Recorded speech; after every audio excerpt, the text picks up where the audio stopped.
So, good afternoon, everybody. How y'all doing? I'm just getting started with everything. Main topic for this morning is going to be the cost. The big O cost. What is it going to cost us? This war that's going on with Iran, the Strait of Hormuz, everything going on over there is definitely going to be affecting us here coming up soon. We're going to be having gas prices probably skyrocketing. They say it's going to drop, but the numbers are speaking a little bit different. Um, the food groceries. Let's see what else. Everything that we have on our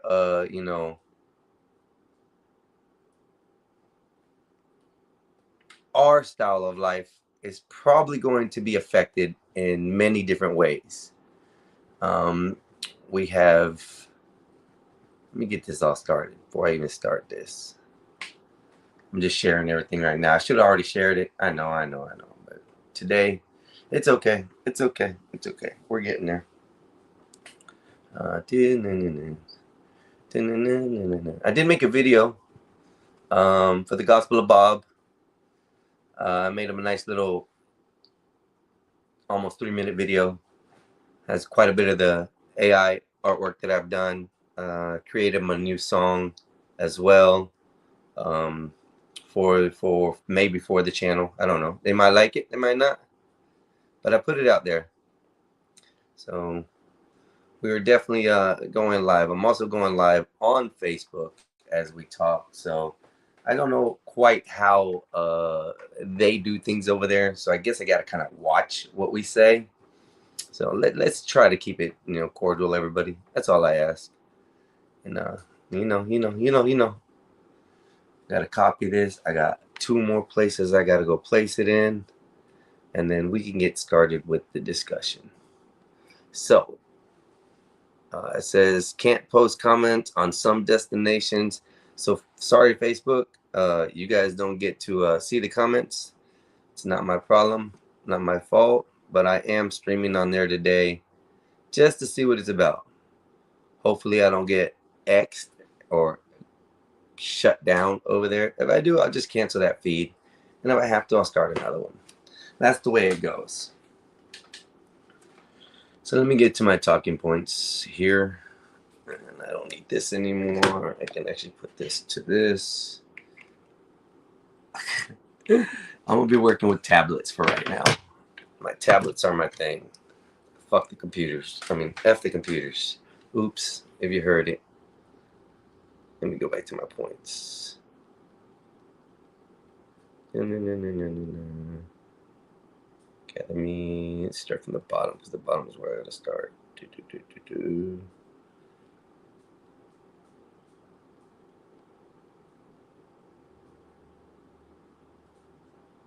Okay, so the U.S. versus Iran oil ocean tension is not just a foreign policy, it's a fuel price problem that reaches American residents through gasoline, diesel, groceries, delivery costs, airline prices, and small business expenses.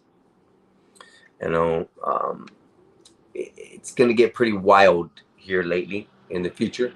It's going to get pretty crazy, especially if things don't go the way we want it to, And by that means is hopefully we get this under control where our prices of gas is not skyrocketing. Already the national average for a regular gasoline at $4.52 per gallon as of May 11th, 2026. Florida averages about $4.40. Texas is at about $4.03. And California is at a whopping $6 and about 16 cents. That gets your national number plus state examples. So to show how the pain is different depending on where the people live. That's wow. This is the not theory. AAA has the national average starting at $4.52 a gallon in Florida. It's about $4.40 In California, it is over $6. So in Florida, it's about $4.40 is what we're averaging. In California, you guys are hitting it at $6 a gallon plus. I feel for y'all in so many different ways. Yeah, it's crazy. So, oh, how is it going to be that we can get this down? What is this war going to do to us? And what is it going to cost us is the real big question. You know, we sit here and we talk about, yeah, we got a lot of freedoms, we got a lot of rights, a lot of things, but yeah, everything's going up in price. It's ridiculous. Why is everything going up in price? Why is it that we have to pay the ultimate price for, you know, their negligence and stuff? You know, I don't know. I just it's so interesting to me. You know, sending this to my brother so that way he got it.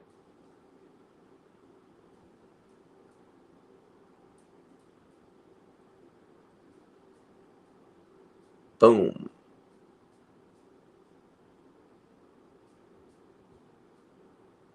Where's the image? Yeah, damn it. I didn't do that. It didn't do it. It didn't do it. I'll be right back. Say sorry. I'm trying to send this email to my brother. Why is it?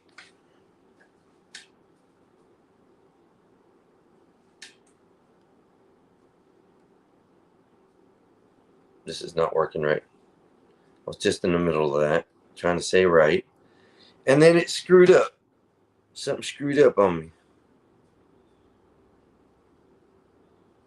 No, wrong person. Let's go with that. Always composed from this one. I don't know why you're always changing on me. Add a photo and send them that one. I'm a little late behind on that one, but it's okay. So, back to the subject.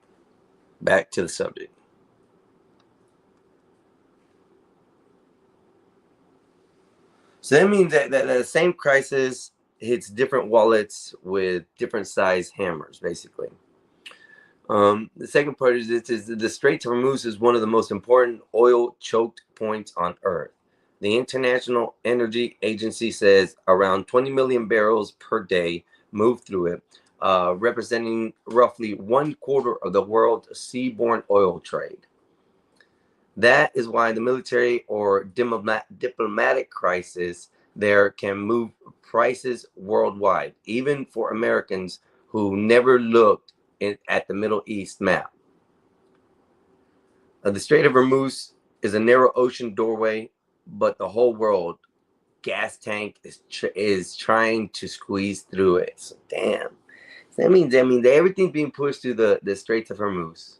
Everything's getting ran through there. And not only that, this war is definitely affecting the issue on it. It's gonna be complicated. It's gonna be hard.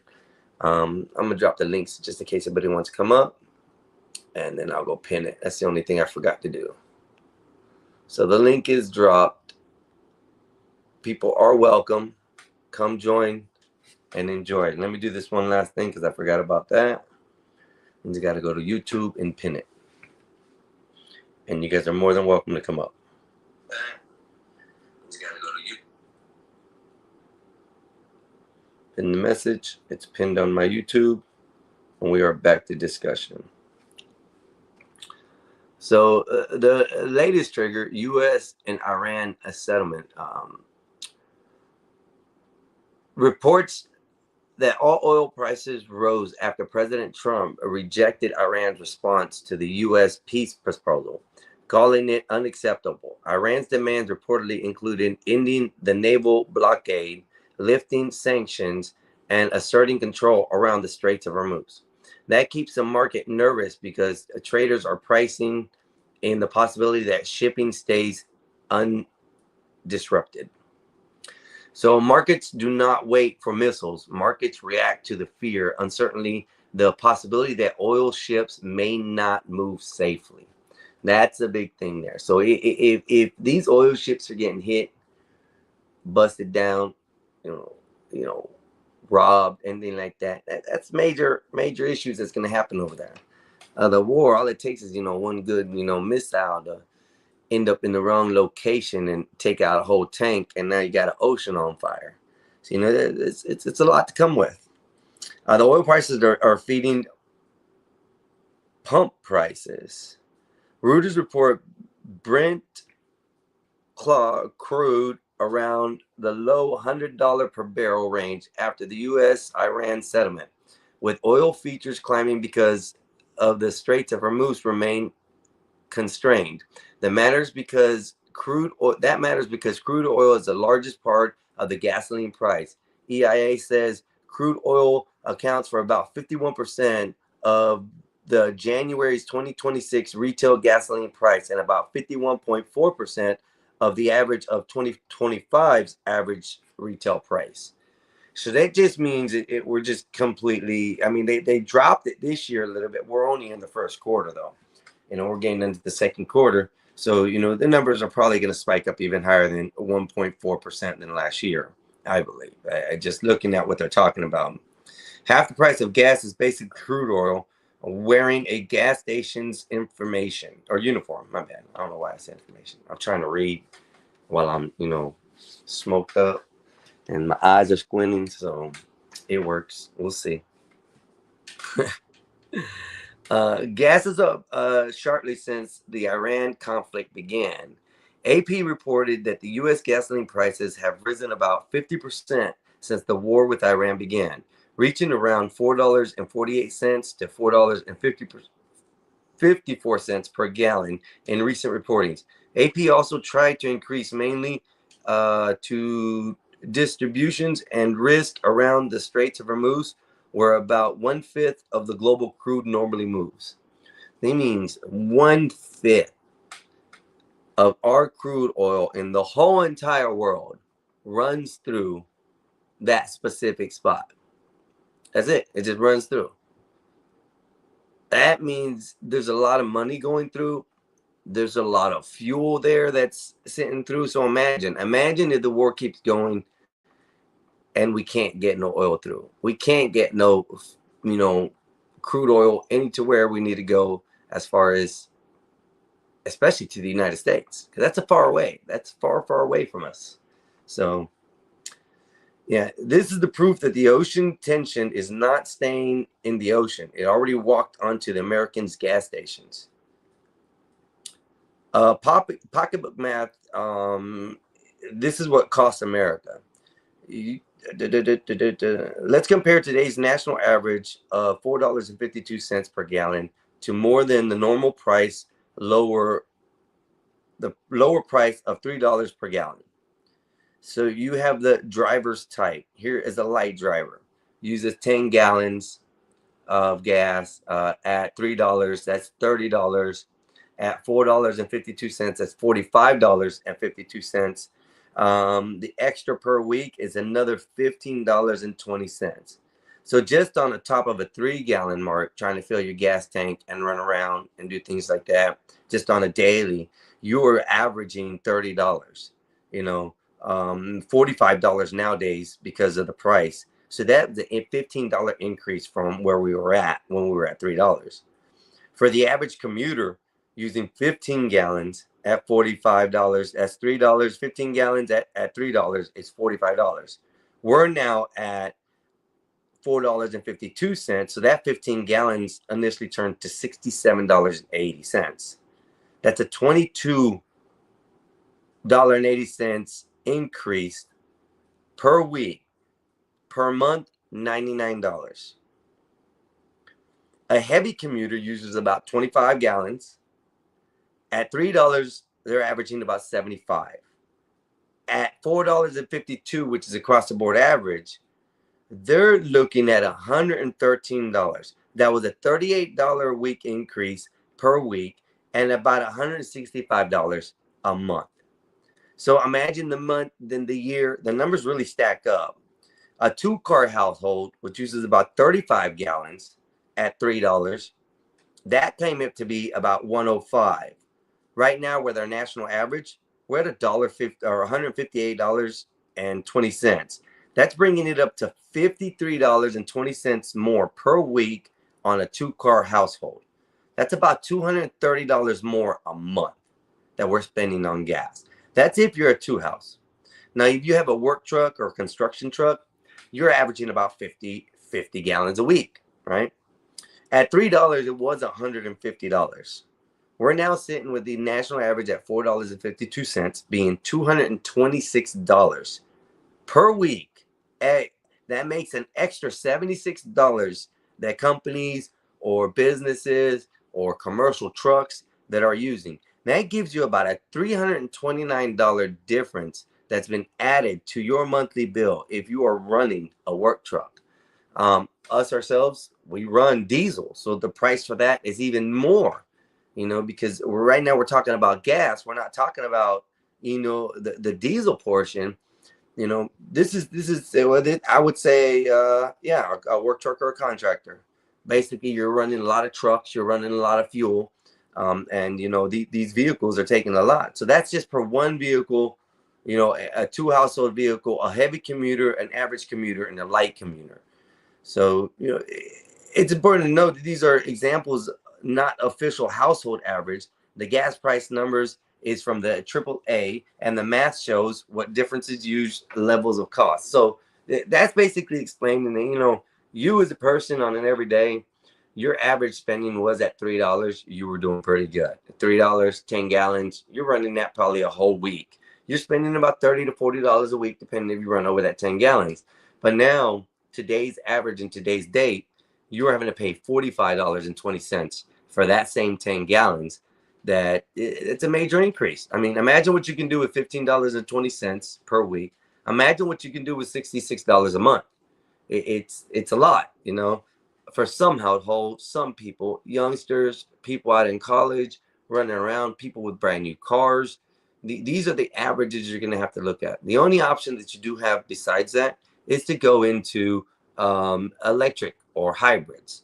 So the tension is really, really going to get different here if the Strait of Hormuz battle or war or whatever you want to call it, conflict, isn't going to change. For a 2-car household using 35 gallons a week, this price difference can be upwards to about $230 extra a month. That is groceries, that is phone bills, that is light bills, and that is not pocket change, okay? Then that right there, a $230 difference can save you, hell, even my days, depending on you, a car note. So the price of gas is extremely gone and shot up, and it's crazy how it sees. I'm very, I don't know if you want to call me fortunate or unfortunate, but I feel like I'm fortunate. I choose to decide not to ride a bike or not to ride a vehicle wherever I go. I choose to ride a bike, so therefore I don't have these costs that most average, or let's say 90% of America has while driving vehicles. I mean, you have to get to work, you have to get to home, you have to get to your parents, you have to get to schools. Many things that we have to travel for on a daily, not only the extra time that we use on our personal time to get out there as well. So the 5-gallon warning. Some market analysts have warned that $5 per gallon of gasoline becomes more realistic if the Iran conflict keeps disrupting energy supplies. This is not a guarantee, but it is a credible risk being discussed because crude oil refinery outputs, jet fuel pressure, diesel pressure, and summer driving demands all stack on top of each other. In that part, I mean, that's a little bit crazy once again. Let's see, why are these numbers different? Okay, these numbers are the difference because, again, we're going from the light driver to a work truck or a contractor in this. Now, the average at 10 gallons, like I said, used to be $3. But now, if it keeps on going, you're going to be at $50. That's $20 per week extra. It's $87 a month extra. I guess they're building it on the 30 days, not the actual week base. So with 15 gallons, you're paying 45. At $5, you're at 75. That's a $30 difference and about $130 difference a month in fuel than what we were paying at $3 a gallon. So on and so forth. You have all the way up to the maximum one, which is at 50 gallons, mostly work trucks, contractors, and things like that. They were averagely paying $150 a gallon. Now they're sitting at about a $250, at 50 gallons for their work trucks. That's an extra $100, and then it accumulates to about $433 more dollars per month. That's just the common average that's going across.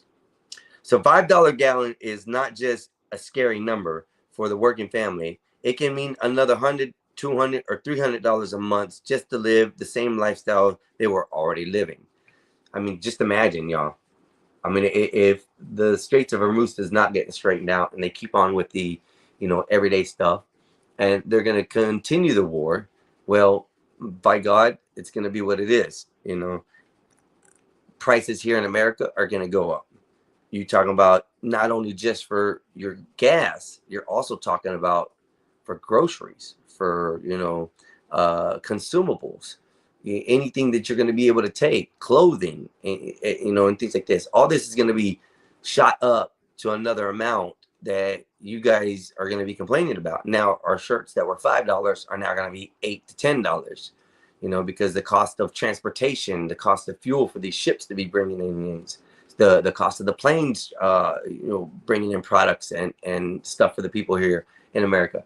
So it's not just a worry about the gas with all this. There is a big issue with the economy as far as with the Strait of Hormuz's war and conflict.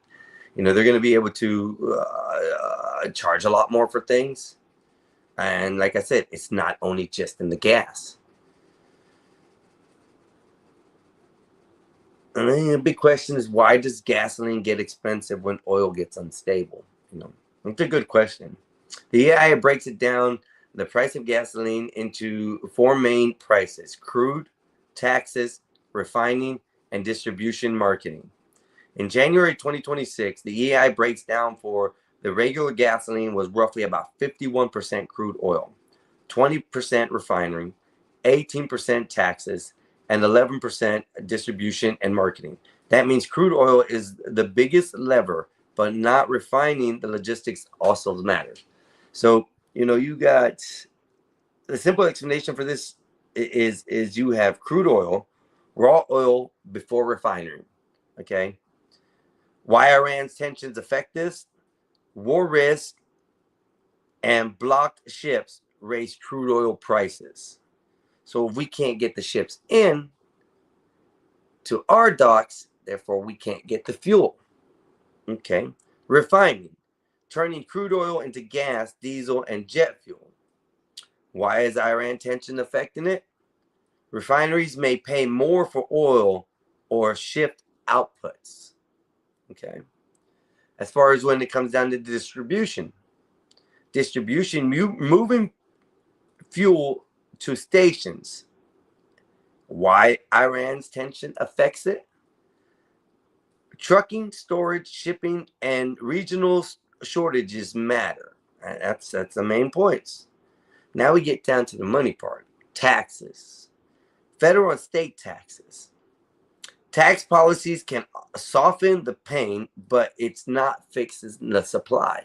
So generally, they can give us tax breaks. They can give us something to help us out. But in the long run, when we run out, we run out. There's none to get. So it's hard to say. The pump prices for the 4-layer sandwich: oil, refining, delivery, and taxes. Right now, the oil layer is on fire. Basically, yeah, we need the oil. If we don't get crude oil to the refineries, America's going to see a big hit on a lot of things. So that's just how it goes. We're testing in. I want to welcome everybody coming in, popping in, saying hi. I appreciate it. You can like, share, and subscribe. Probably people popping in off of Facebook. This is what it is. Right now, we're talking about the tensions of the Hormuz blockades of the ships and everything like that. And what effects it's going to get us. And the highest effect it's given us is the gas. So,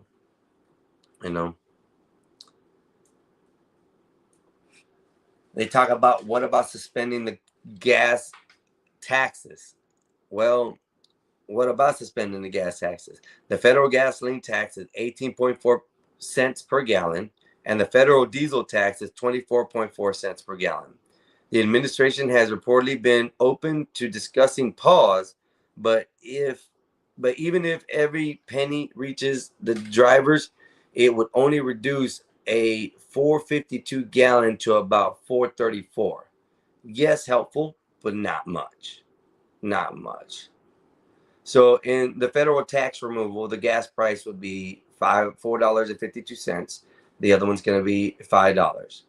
At the $4.52, the federal gas tax removed would be 0.184 cents. That would give you down to a $4.34 per gallon. Now, if we did it at the $5 mark, that's the same percentage they're going to take off, 0.184 cents. It's going to bring you down to about $4.82.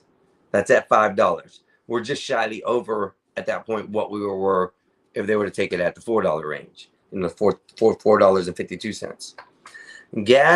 A gas tax holiday is a band-aid. The wound is the oil supply fear. And it kind of makes sense. I mean, because, yeah, they can give us a band-aid. They can give us, a little bit extra, cuts or breaks or whatever this year. Maybe even a tax write-off that we can have on our write-offs that's coming up here. But ultimately, like I said, if we do not get the oil flowing, that's where the biggest problem is. So this is how it's going to hit the American people at the pump, and beyond. We're going to be talking about the groceries, the small business, the airline and travel, inflation. These are a couple of things that we can, put on to the task of talking about. The higher diesel cost rise and the cost to move foods from farms, ports, warehouses, and stores. Even if people do not drive much, they still pay fuel costs through the food prices, as I was mentioning earlier. The EIA gasoline and diesel breakdown shows diesel also depends heavily on crude oil, with the crude oil making about 41% of January's 2026 diesel prices. That's a big number. It's a big number, and you guys got to understand what that means. That big number for diesel, that means you got a lot of semis moving. You got a lot of tractors running. You got a lot of things going on that are using fuel that is very, very, very, needed. So we're sitting here talking about, we're hoping to see the gas prices go down. Really? I wouldn't mind that, as well as seeing the prices of foods go down. But we know in all reality, no matter what happens in the gas prices, our convenience stores, our grocery stores, they tend to just keep on rising the prices regardless. They use the cost of the fuel cost as a complete band-aid, or a stint for them to walk on, because once they get the prices down lower, the prices and products do not drop. They stay the same or even go higher. That's the difference I see as far as the products versus the oil usage that's going on. Because when you're talking about the semis and the planes and the tractors using all this fuel to get the items from distribution to your table, or to the retailer that gets back onto your table, you end up ultimately paying the biggest price of it all. You pay for it in gas, having to go to the store. You pay for it in the higher prices, because why? Because it took them a lot more gas or diesel to ship that stuff in, because their costs were higher. So now you get hit twice. That's only 2 times you get hit so far. I'm pretty sure there's several other times you get hit with the the issues. The gas affects everything, y'all. The gas literally affects what we can eat tomorrow, what we can wear tomorrow, and where we can go tomorrow. That's the biggest thing people need to understand. And to understand that concept, why this is going on, they got a lot of restraints. They got a lot of, tension over there in the Straits of Hormuz. And that brings in about 41 to 51% of the crude oil travels through that area to get around the world. So that's what's making make sense right there. Even if you had a ride, even if you rode a bike, diesel still rides inside the price of your groceries. See, that's what I was saying. Even in my own place, hey Wolfpack, thank you, sir. How you doing? Even in my own way of thinking, I have a bicycle, but still, the cost of a gallon of milk is expensive. The average cost of a gallon of milk nowadays is anywhere from $4.54 up to, I've heard of, $8 a gallon. As a matter of fact, I purchased a gallon of milk because it was late. I wasn't able to get to the grocery store, and I wanted milk one day. And they charged me $7.56 at a convenience store. Okay, so here we are. We're looking at, oh, gas is dropping, grass is dropping. Yes, that's great. If it does, it'd be a great thing. But the factor is that when the gas drops, our prices in resources, our prices in retail stores does not drop. That's where I see the broken medium, should I say. That makes a difference to me, because if the price of gas is going down and these corporations are using so much fuel to transport their vehicles, and now they are saving so much money, why can't we save that in the grocery stores? Why can't we save that, on the items we need on a daily? I mean, hell, you can't. I remember when you used to get toilet bowl cleaners and bleach and stuff under $3, for bottles of it. Bleach you could get for 99 cents at one point. Bleach is upward now to like $4 or $5 now.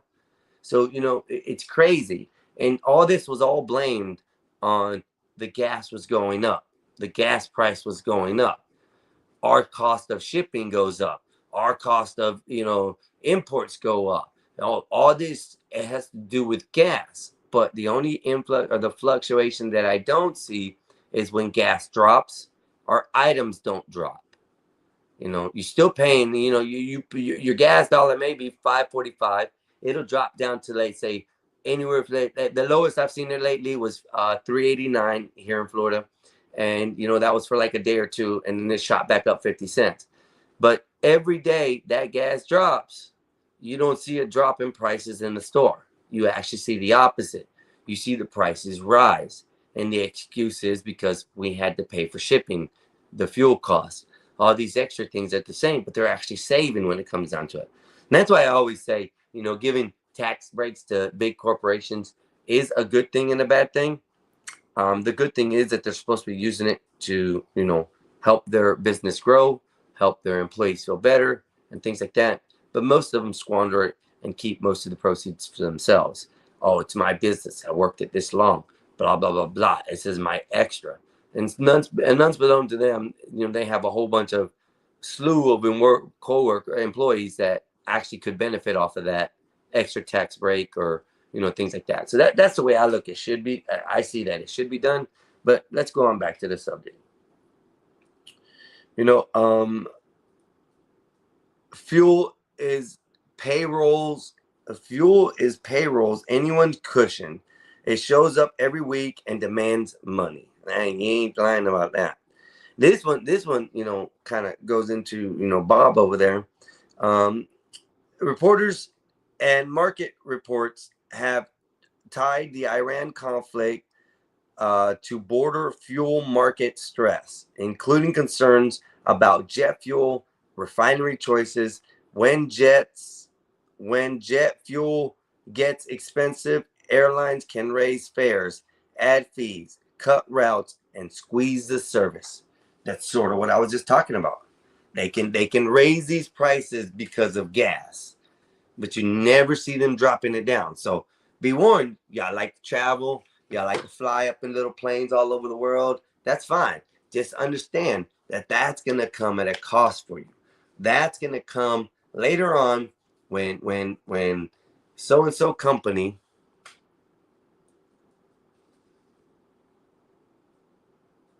Hold on. Let me put that up there.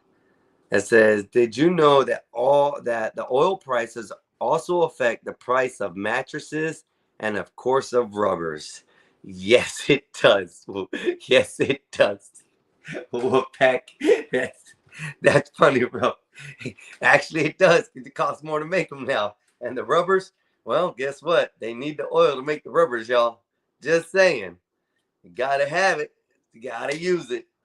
We need more protection out here, anyways. You know that's right, Wolfpack. That shit's funny. I hope you're enjoying the topic right now, brother.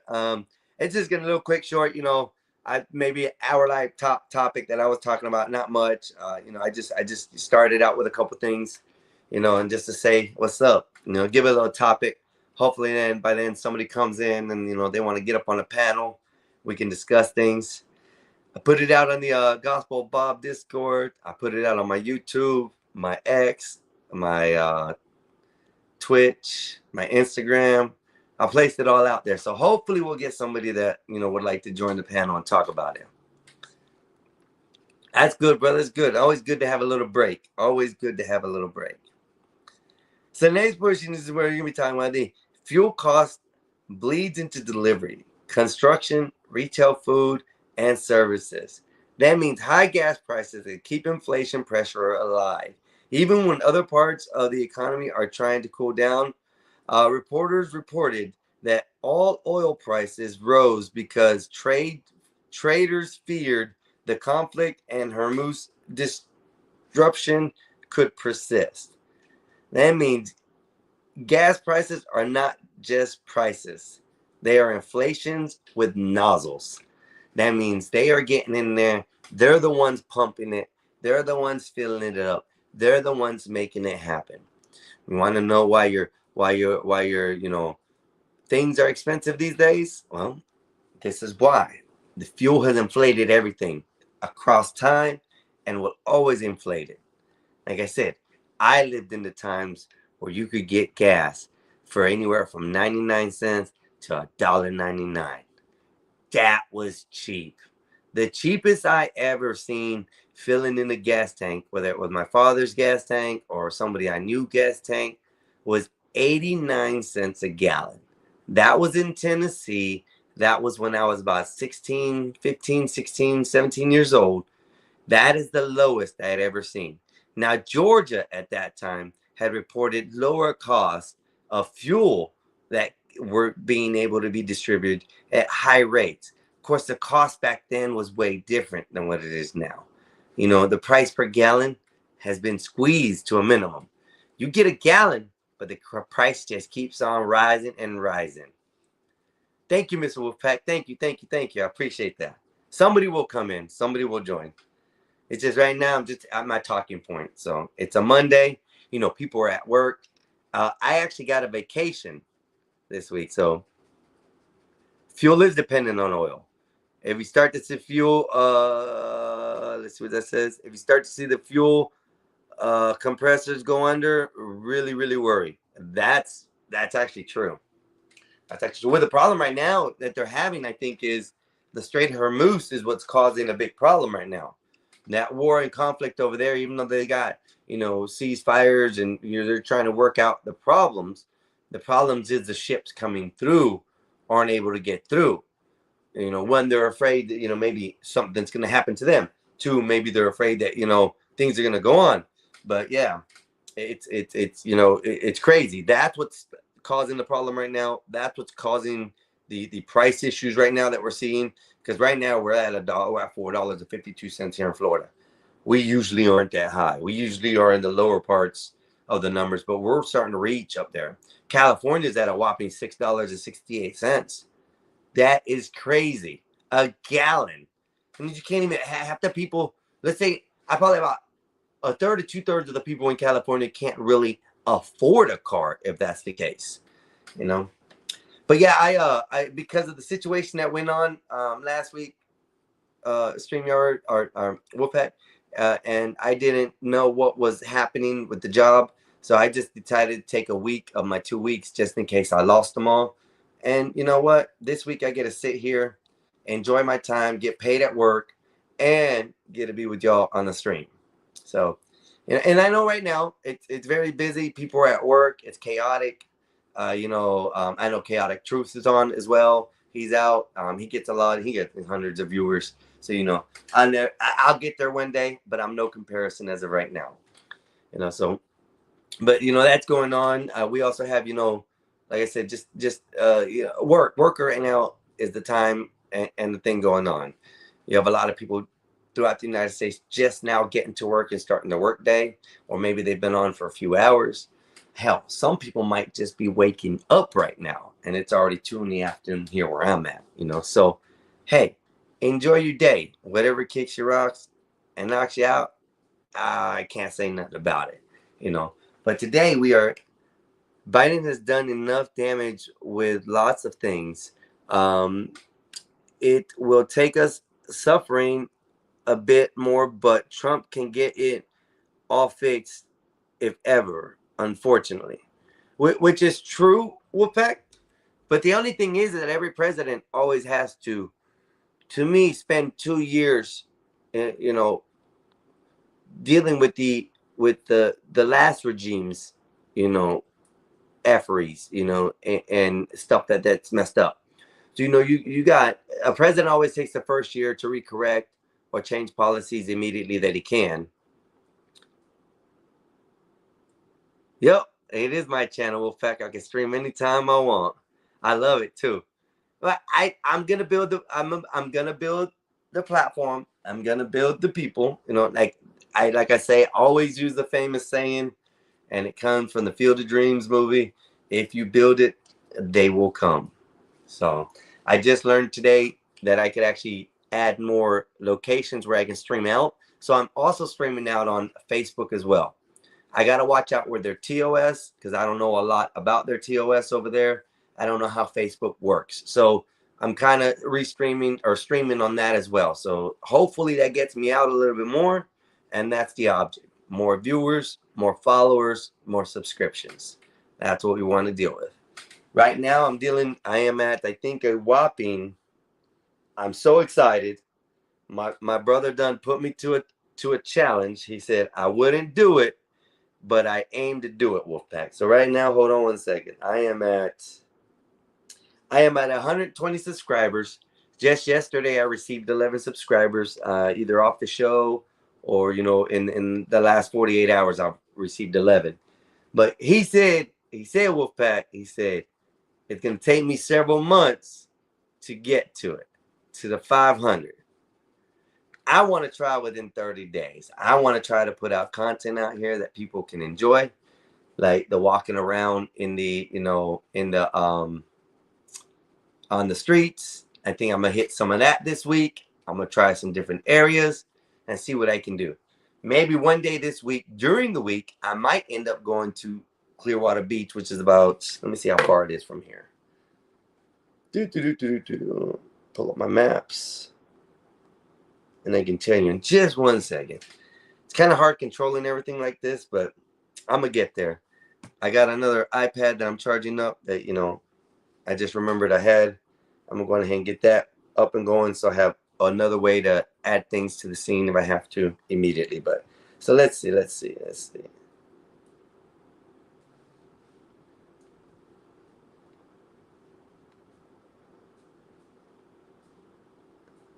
We're going to take it to Ron's Surf Shop.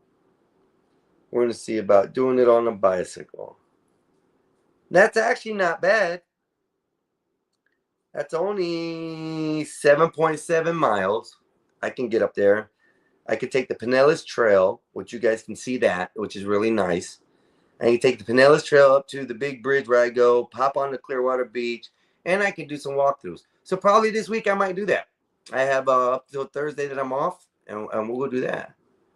Well, Wolfpack says, right, that's true. But I believe Biden administration has some damage that I don't know if it can ever be corrected. Facts, brother. Facts, brother. Facts, brother. 30 days, 500 subscribers. You said Facebook. Get me that link, and I will advertise it and add people I know there too. Well, Wolfpack, you are such a blessing, brother. I'm just going to send you my link right now to your phone so you can have it. I appreciate everything you do, Wolfpack, and it means a lot, brother. I mean, just like even popping in for a few seconds, on just to through some advertisements or even keep the chat going. Uh, you're amazing, bro. You're amazing, and you don't even know me. You only know me because of association of my brother, because of the Gospel of Bob. But you really don't even know me, and to just be able to do that for somebody like that, bro, that's kindness, brother. That's pure kindness. So,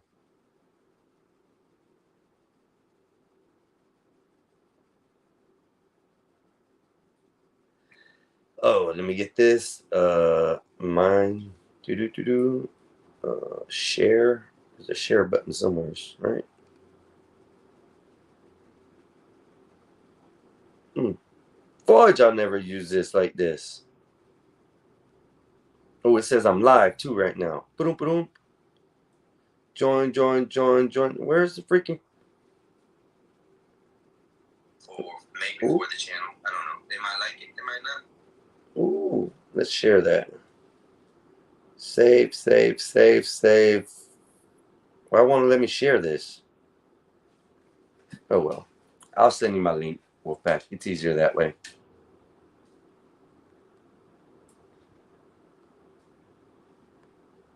Damn, I can't even control Facebook right. What is wrong with me?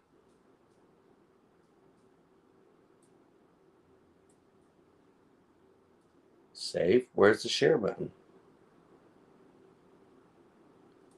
Oh, it's made into a partnership. No, what the hell is that?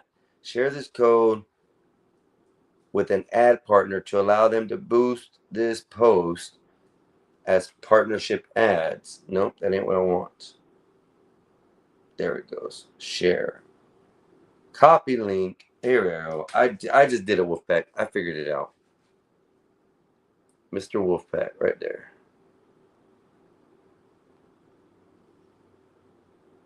There's the link to my page, brother. That's actually, I think, going for the live that we're doing now. I greatly appreciate that. Yes, sir. I just did. And if you have to go, boss, I understand. You got work to do. You're an important man. You have to take care of your business. And that's understood. So. So let's see if we can get back to the subject I was talking about. And that was the whatchamacallit. Well, I had a whole script and everything I read too, but I didn't even go through it. For some reason, I passed by it. But yeah, it's just the ungodly price of gas just keeps on going up. Here it goes again. I said the AAA shows that the national regular average at $4.52. Florida sits about $4.40. Texas is about $4.04. And California, being the highest, is a whopping $6.16 a gallon. That's ridiculous. That's so high up there that it's not good. And we went over the factors of how much it is per week. You got your average light driver, which adds a monthly rate at from $3 to $4.52 at $66. Then we have the work trucks that use $50 or 50 gallons a week, hitting at about $329. Every month extra, and that's a big number. I mean, farmers, I think get the hardest. I think really they get the hardest the most because they ultimately get the lowest end of all the pay. My wife and I are making lunch for the guys here. Will my wife? She is. Yes, we know. LOL. So we are all playing. Okay, playing a bit for lunch. That's right. That's right. You get that right, and that's good, brother. Hey, when you get to reach that time in your life and that format, that's really good. With because you get to do things at a certain level the way you want. You get to treat your employees, the way you want to be treated or things like that. And I think if an employer, especially a small companies, mom and pop shops and stuff, they usually tend to treat their employees a lot better than corporations and big companies. You know, uh, but yeah, it's a blessing that you do that kind of things. Like I said, you guys got a good heart, and that means a lot. But yeah, the farmers, I mean, they really do. They really do get the hardest. They have to pay the lowest wages to their employees. And even with that, it's hard for them to survive, because now they got fuel. And fuel is probably, besides the seeds and the dirt that they have, fuel is probably the top notch, most top thing that they have to deal with. You know, they have to carry tankers. They have to have tankers on the farms. So that way they don't have to take the tractors all the way to the town, all the way to town to fill up and come back. So they have to buy gallons upon gallons upon gallons upon gallons just to house on their farms so their tractors can run. So it makes a big difference. It's a big number to see. But the Strait of Hormuz is what's causing a lot of it right now. The tensions, the war, the things happening over there is the biggest problem that's creating everywhere, not just here in the United States, but everywhere. It's having a crisis on fuel. So it's hard. It's hard to look at it. Like I said, I know from the farm to the table isn't available anymore. You don't really get that unless you got a rural area that does farming and they hold markets and things like that where you can actually go out and pay the farmer directly instead of having to go through a store or anything.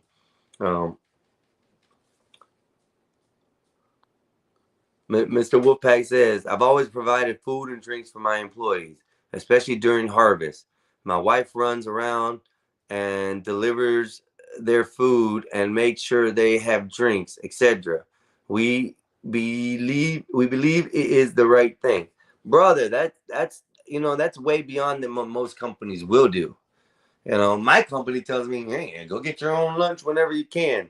We don't ever have a set time for lunch, so we usually just have to buy the stuff in the morning, of course, from a grocery store. I right now pay like $1.68 for 2 eggs, hard boiled at the store. I pay for a sandwich that has sausage, egg, and cheese, or sausage, ham, and cheese, and no, just ham, cheese, and egg. I apologize, and a croissant. That's automatically $6. And then just to get a coffee on top of that, that's another $3. So right there, every morning I spend $10 every morning just to start off my day for a meal that really isn't going to fill me, but it's enough to get me through the day. Yeah, during the harvest, it is hot. I've been out there before. I've done watermelon picking before. And yeah, bro, it's very hot. And the dark people get darker. The sun's beating down. No shade. No coolness. It's all straight heat out there, like burning your ass off. During the harvest, it's so hot. We always there is less than 5 cents on wheat bread. It shouldn't be that way. Yeah, and that's another thing, Wolfpack, that I don't get. The cost of the products are so cheap for a lot of these companies that are buying it, and then the amount that they buy it. They're buying it from the farmer at 5 cents. That's crazy. And then they're selling it for $3-4 a loaf in the store with all kinds of additives, ingredients, and shit that we don't need. Like my brother said, he took a loaf of bread, from one of the manufacturing companies, had it sitting on his counter for 3 to 4 months, and that thing was hard as brick, no good. And we're supposed to eat that and pay high dollars for that? That I don't understand, Wolfpack. That makes no sense. It's like more like they're charging us to delete us. They want to give us all these tests, and here, especially in America, we have a lot of test products. People don't understand we're the test center of the world. If America passes it and it's good, most likely it isn't, because they have additives, chemicals, colors, and dyes. And they put all this stuff in our foods. Other countries don't have that. She makes her own bread. That is awesome. That is awesome. The only way I buy bread nowadays, Wolfpack, is when I go to Publix or find a bakery. I haven't found a bakery that does bread around here that's good. I am looking for one. I'm in search for one myself because I'd rather have that versus the commercial bread.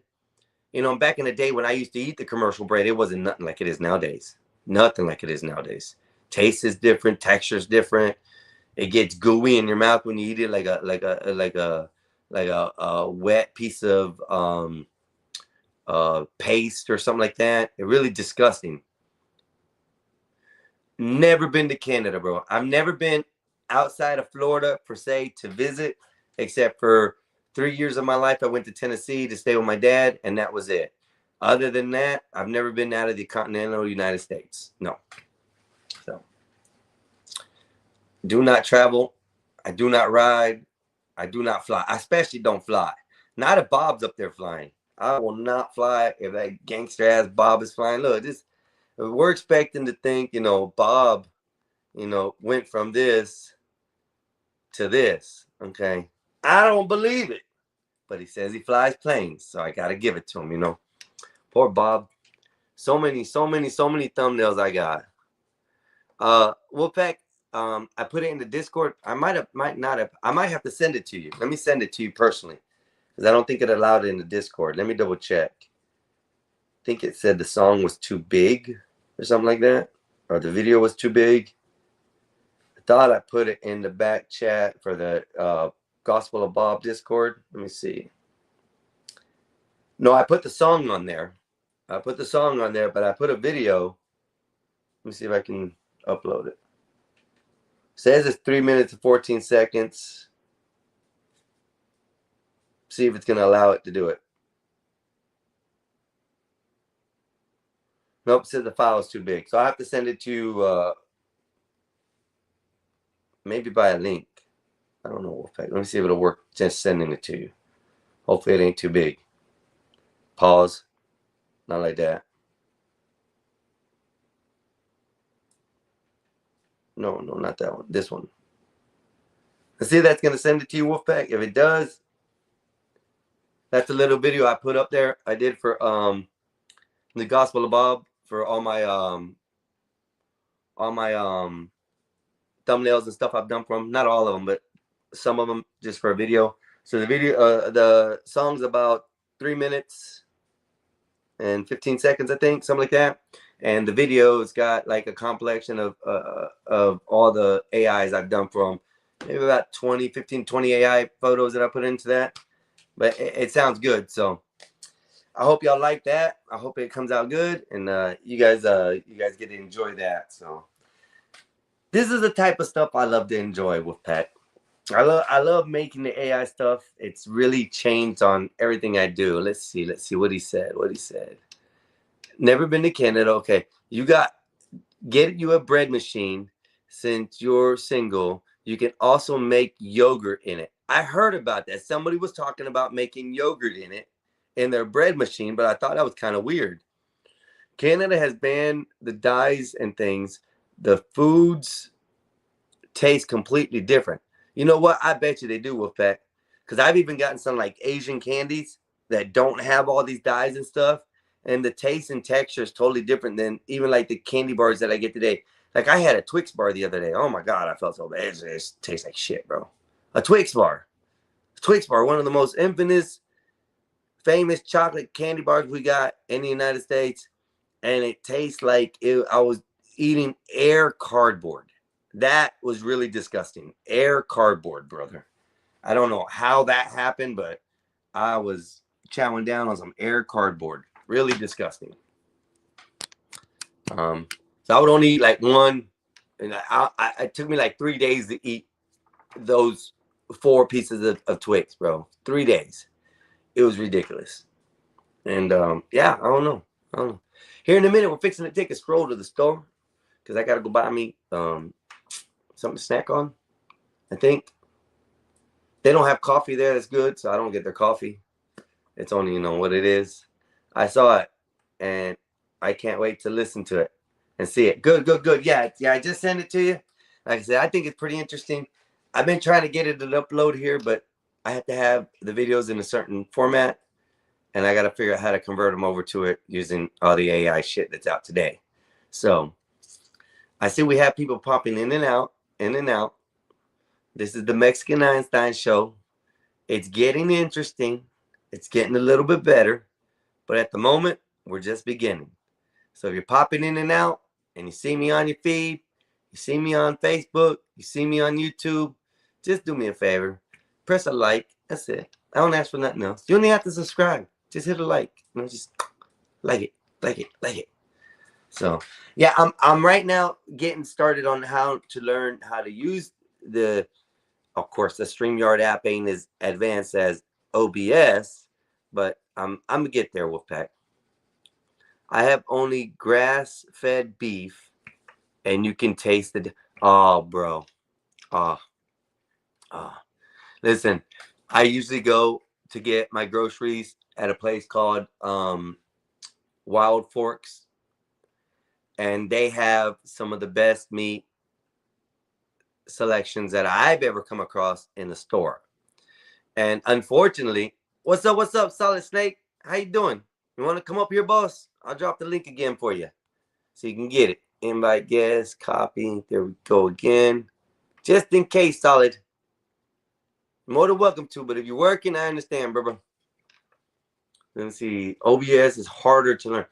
I'm good with those type of things. OBS is really neat because OBS, I'm more into the stacking layers and doing things like Conch was trying to help me the other day. He really set it forth on it as far as what it is. It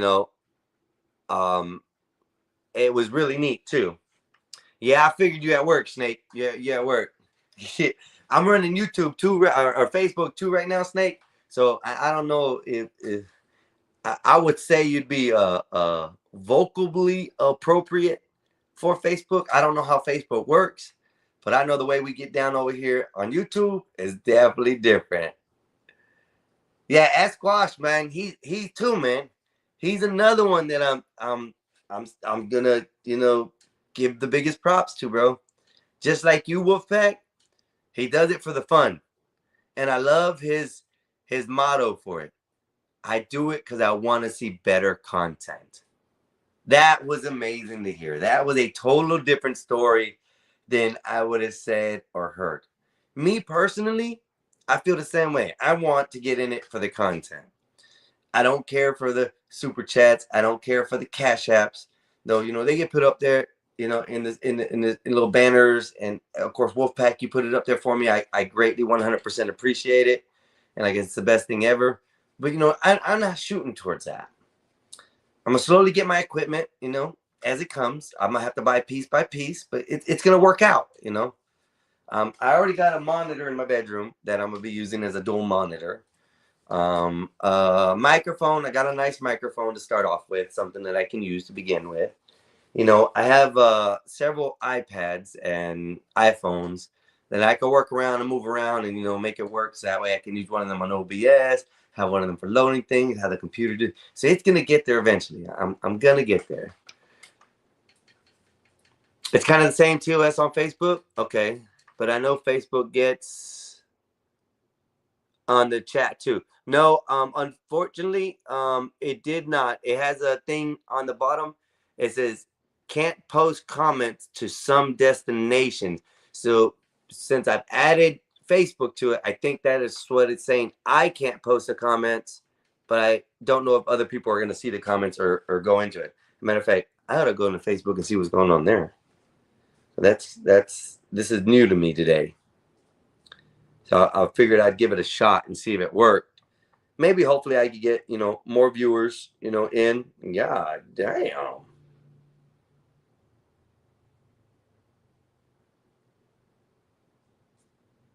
Hell no. $750 with her? Honestly, no. Sorry. That's funny. Okay, we are live here. Let's see what this says, does. Oh, no comments in there either, so we're good. Let me copy that and post it in here. And maybe that'll get me somebody. I don't know if I want to post my what you would call it in I don't know. My Facebook is a good place to post the stream to join the panel because you get ignorant people on Facebook. I'm gonna leave that one out of that. I think I'm gonna leave that one out of that. Not on Facebook, but I will take this and share this. Copy the link on my Facebook. just in case people want to come over and cam up. Bam! I'm learning it. I'm learning it well. So I got two things going on. I got Facebook and Facebook. Yeah. Why is that froze up? Yeah, there we go. I got Facebook and YouTube going at the same time. Oh, we like to party. Oh, we like to party. Live chat overview. All kinds of stuff. Okay. We got it going on. Let me go over there in 1 minute. Okay. So yeah, now we're gonna try to figure out something to talk about. And like I said, everybody else at work, everybody doing their thing, which is understood. We'll probably be getting people probably close to the next couple hours. But like I said, as of right now, I'm fixing to go to the store. Some things I gotta buy. I don't know if I want to go to Publix or do I want to go to I want to go to Publix and get me a snack. I think I do.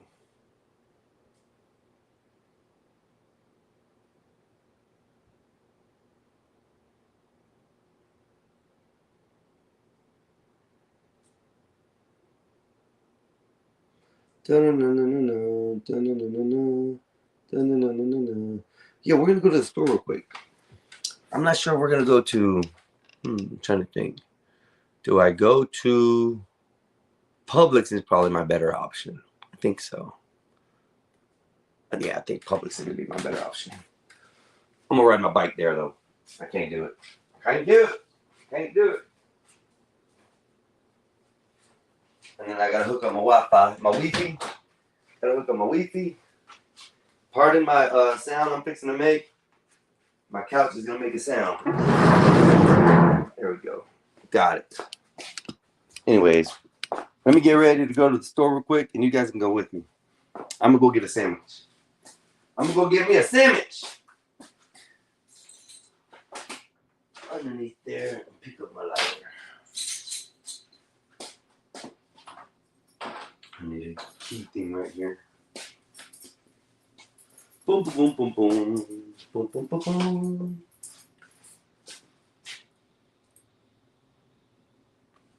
Hey everybody, how you doing? I'm fixing to go to the store. I gotta go get me some lunch, so you guys get it with me. I'm gonna go to Publix.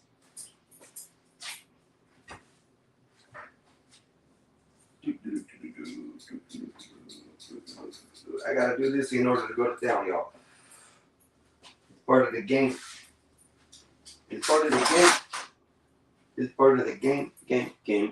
Oh, while I'm thinking about it, go back. I forgot to send you that. Let me unzip this.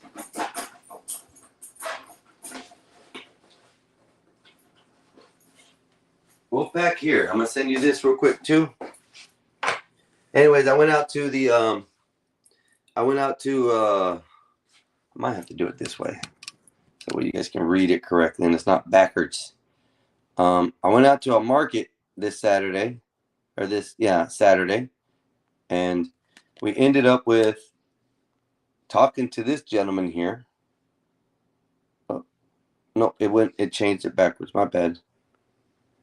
Okay, so we have. There we go. Still made it backwards. That's crazy. Anyways, Wolfpack, I'm sending you that right now. That is the passion fruit honey, brother. The passion fruit honey. So that way you can have that, and you guys can call and order. Like the guy said, it is fresh and local honey here from Florida.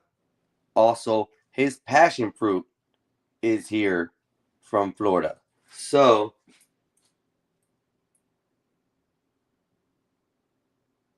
trying to get it so it doesn't shine.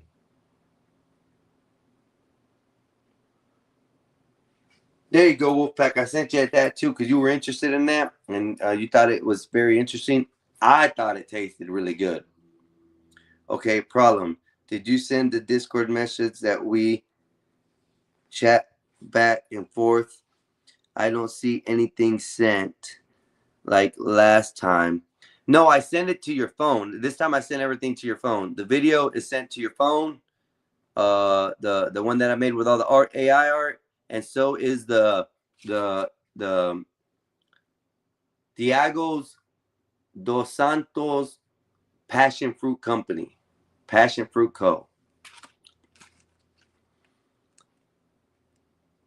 That would be great for allergies there. Local honey is the best. Bro, local honey is the only way to get honey. I never suggest anybody getting honey from like California. If you live in Florida, there is plenty of honey things you can get out there. Yeah. And plenty of honey bee farmers. Let me put it that way. And they are the neatest things. I follow like several neat bee farmers on my page, and yeah, it's beautiful. I love it when they go in there. And me personally, I'm allergic, like highly deadly allergic to anything that stings: bees, wasps, scorpions. If it's got a stinger on there, it could probably delete me. Okay, but I had to, as a young kid at 14, 15 years old, I had to work at a um, bee farm with a bee farmer, and I had to wear the suits. Man, you don't know how scared I was. I was so scared every day. I had to suit up and thing. And no matter what, when I got out of the truck, I had to be in the suit because by the time I got out the truck, the bees were already flying all over the place. And if I got stung, there was no way of taking me to the hospital that quick. I'd probably end up, uh, uh, swollen up and look like somebody beat me up, and I have knots all over me and hives. Yeah, craziness, bro. Crazy, crazy, craziness. Yeah. No way. No way. No way, Jose. So, anyways, we're fixing to go to the store, y'all. I gotta go get me something to munch on. And you guys are gonna travel with me. If that's okay. If that's okay. First of all, I gotta switch up my stuff because bada boom, bada boom. Well, I gotta do this first. Wi-Fi, hotspots, do everything that I need to do because this runs off a hotspot.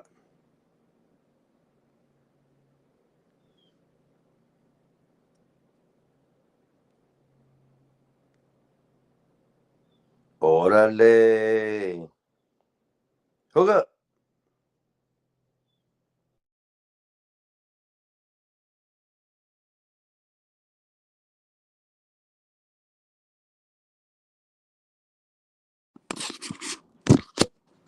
I forgot I gotta deal it this way. Is it this way? Or is it this way?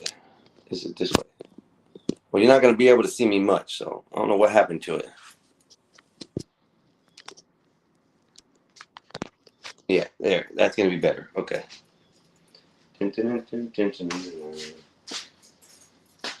Well, give me a snack, lunch, something.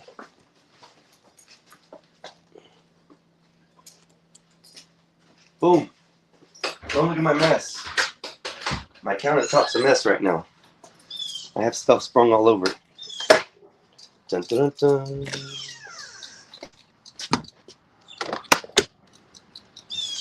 This is why gas don't cost me. And I like it. But it's gonna cost me at the store. I hate it.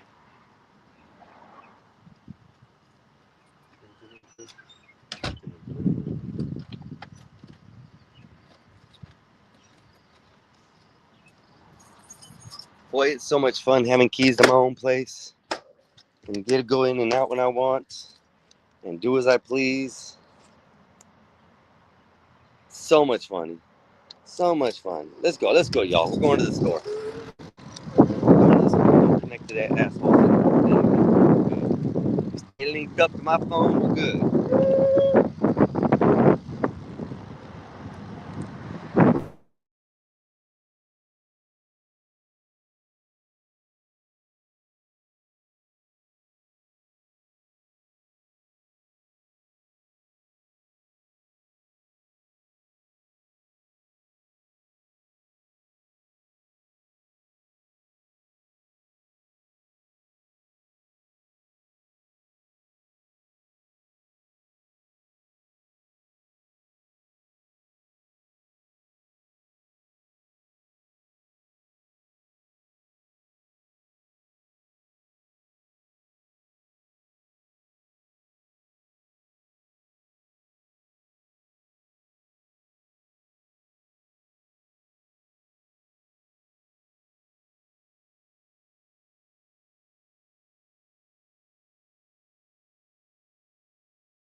Sorry about that. I lost connection for a second. I'm back though. Somehow I lost connection. I said, nope. No go, no go, no go. I gotta watch out. Come on through. Alright, again, let me go through first. Alright, let's go get a sandwich. I checked it out, but no. Hold on.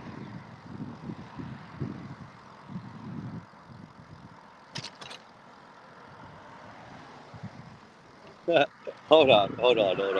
I hope you can see me with back somehow. Give me some messages on my phone. Important when streaming your profile, users, comments. Oh, I don't want to do all that. It's okay. It's okay. I'll crash. Shit.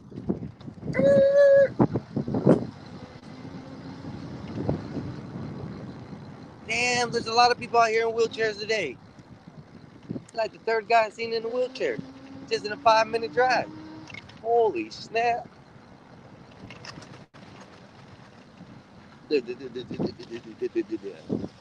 See, my gas is cheap. What my gas is going to cost me is where we're about to be. At the gas station. Or not the gas station, at the grocery store. A sandwich that used to cost us $6 now costs us $10. A drink that cost $3 now costs $5. The inflation price is so ridiculous. So ridiculous. But I get to enjoy it. All my gas money I get to use to other things that I need. Yay! Roll. Uh-oh. I'm gonna see if I can just tuck her right there.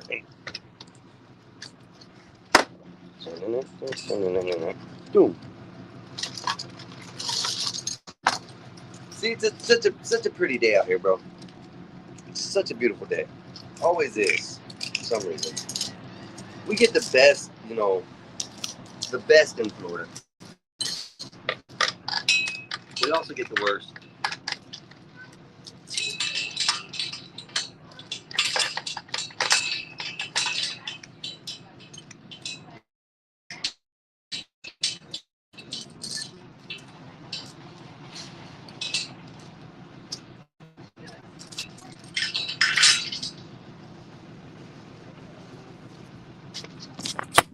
All right, let's go get some lunch, everybody. Back. Been a while since I have helped live chats on FB. It will come back to me. Give me a minute. Hey, it's no big push on it, boss.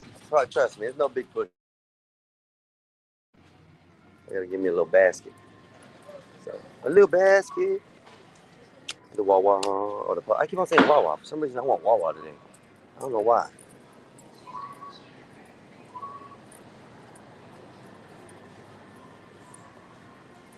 Not want to see what I just saw.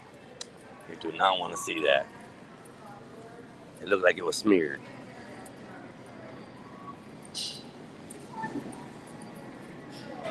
Let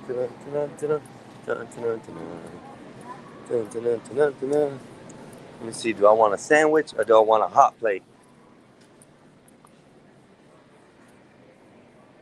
What is that? Because that looks good. What is that? That is sweet chili. Our new sauce. Would you like to sample one? Can I get but can I get that as a sub? Yeah. They can take care of you over here. I want that. Look, that looks good. Look at that chicken right there. That thing looks so good. Oh, I can't wait. You ever had a Korean barbecue before? Yeah. It's kind of like that, but a little sweeter. Okay. Like a sweet chili? Yeah. Yeah. No, exactly like that. Yeah. Okay. So he said it's a sweet chili. Yeah. We're getting a whole right now. I'll get a whole. Might as well, yeah, might as well. Thank you. Yes, sir. See, I'll get my veggies on the side so it don't get punky. That's why. I don't know. I always get my veggies on the side.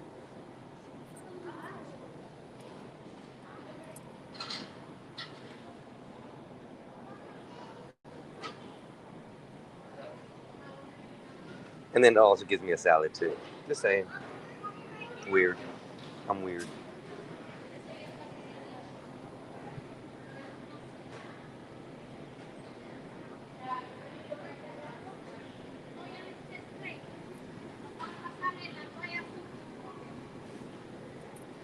I'm good.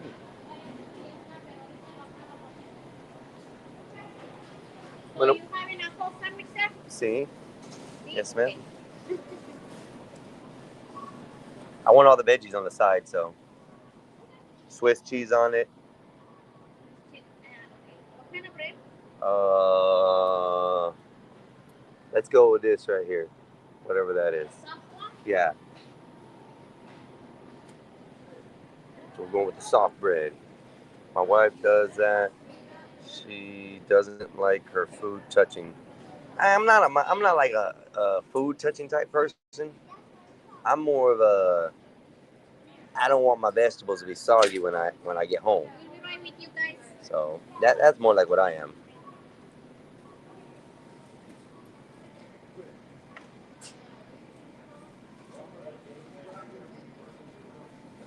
And all that's going on my sandwich. All that chicken right there. See that? She's gonna squeeze all that meat in that bread somehow. Boy, it's worth it. Yeah, always. I can't get this stuff.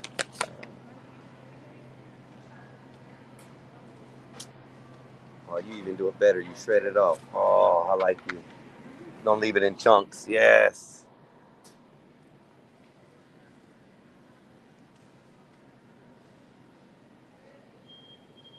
Yep. Good sandwich today. Mm. And she even doing it nice. Look, she's doing it right. She's switching out the gloves after she did not mess with the liquid and stuff, so it doesn't get all over the bread on the outside. Yeah, see, she knows what I'm talking about. Any mayonnaise or any other sauce? Mayonnaise, nomás un poquito. And this is Alma. Alma's here working at Publix today. She's enjoying making the sandwiches and stuff. So yeah, you're on live right now. I'm on streaming right now. Yeah, you're on live video. I'm streaming right now to one person. Ha! I just started a little while ago, so it's getting started. I had to come get me lunch though. You put the Swiss cheese on top of it and toast it. Mm. And then while that's going on, I'll take my veggies on the side. Yes, ma'am.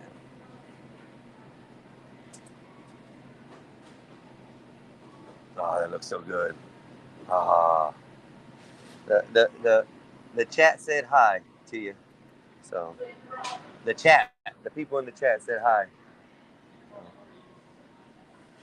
They usually treat they. Yeah, they're gonna see you sometime today. They're gonna see you. So I like. I don't charge that much. No. I only charge a little bit. A little bit. Okay. I take the pennies for the dollars though. It's okay. So I love this Publix. This Publix is actually good. They have a great employees here who actually like their jobs. I've been to places where people just in here and they throw the sandwiches together and don't make no sense. It's like, man, I have to eat that. Come on. But yeah. Nah, I can't give her my information because they'll forget by the end of the day. Wolfpack, you know how it is. Working, somebody tells you something. By the end of the day, you're like, man, what were they saying? Oh, I'll have to remember later. And you want the veggies on the side, you said?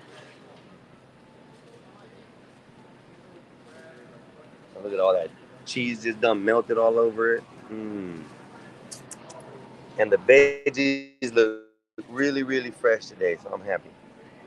Every day. Every day. Sometimes no. Sometimes the cucumbers look like they soggy. But not here. Okay, I'm gonna say when she's here, every day it's looking like this. I like it looking nice. Oh, now see, that's what I like. I like her work ethics. She wants it looking nice. Okay, can I get Oh wait, yeah. See, and she's dangerous with a knife. The way she just cleaned that knife off, that's why I don't like women with knives. Especially Spanish women with knives. Oh, scarier. Ah. The way she cleaned that, like, well, just like wiped all the, blood off of it. No.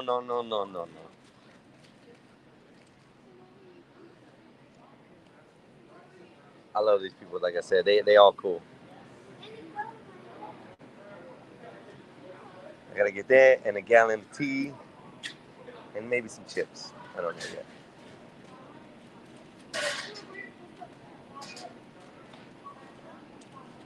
My sandwich don't want to let you go. They want you to go with it. No, no, no.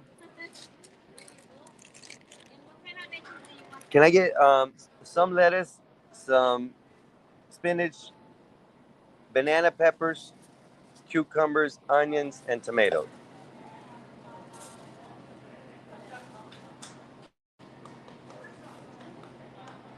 And you said jalapenos? Onions and tomatoes. Cebolla y tomate. Y no sé por qué no hablamos español con usted, pues yo creo porque estaba aquí en esto. Ellos no tienen. Ellos no tienen mucho. Un poquito que están ahí que entienden español. Ahí está. Thank you, Alma. You have a good day. Yes, ma'am. Anyway, we're moving on to the next, okay? Let's see. That's a plus. I can't stand rude customer service. We need to get some cards to pass out. You know that's right. You know that's right, Wolfpack. That would be really good. That'd be actually pretty neat because then you got say, hey, look, just follow us on the channel and you ain't gotta drop it or nothing. I gotta make me a QR code. That's what I gotta do. Like Snapchat and stuff has. Hello, how you doing? So I gotta make me one of those so that way I can just, hey, look, just pop it off the phone. Boom, be done. I gotta get me some bananas. Gotta get me some bananas. I don't know why I like bananas. I kill the bananas. I kill the bananas. Let's see, what pack of bananas do I want? See, I'm a monkey. I'm a monkey in my own mind. I like them a little green. But these are all down here. These are the ones finna fade out. Oh, no, no, no. I can't do those. These look about the best. I'll take the whole thing. I'll eat them all by tomorrow, next day or two. And I want to get some eggs. Actually, you know what? I'm going to put these back because I don't want the bananas now. Now I thought about eggs. Don't. Yep, I don't want the bananas. Fuck the bananas. Hell no. I'll take 2 bananas. I ain't right. Oh, definitely need eggs and salt and pepper. So I think no, that's cereals and stuff. You don't get salt in there. Let's see, salt, salt, salt, salt, salt. That's usually with the baking items or the seasoning, I think. And I went down the wrong aisle. Yep. Hit the brakes. Go back this way. You can add QR codes to your screen here too. Oh, I didn't know that. I did not know that. I will make one up for that. Thank you, Wolfpack. See, you guys are so helpful, man. And I like people like y'all. People like y'all are like what makes the world amazing. What makes me want to keep on striding to meet more people and things like that. Because I mean, you guys have good intent. You have really good intent. It ain't like you're anything or anything like that. You have really good intent to do this because you want to, you know. And that's the neat thing. That is a neat thing. That is a neat thing.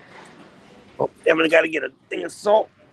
I should get this or the small. What do they have? Anything smaller? No, not getting Himalayan. Let's see what else. Where's your pepper at?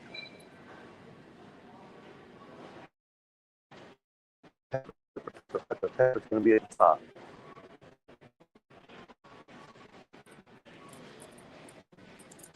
Jesus Christ, the tin costs more than the pepper does. Is pepper really that expensive? Well, we ain't doing no pepper today. I ain't paying $5 for a tin of pepper. That's all they got. Hell no. Bread machine. I gotta look into a bread machine. I already got an air fryer. I don't need that. Dun, dun, dun, dun, dun. Dun, dun, dun.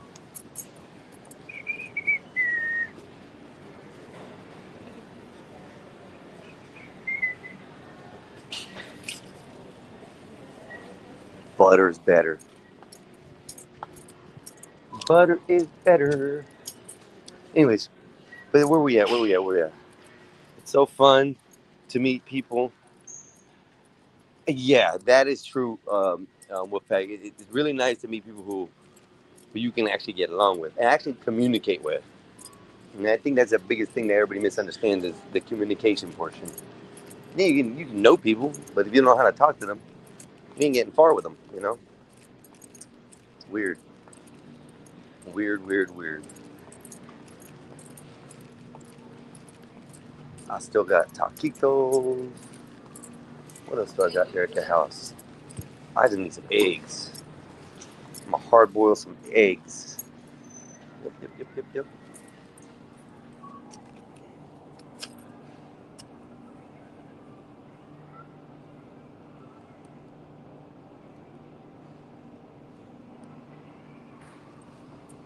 Mm-hmm. Looking for the more large eggs.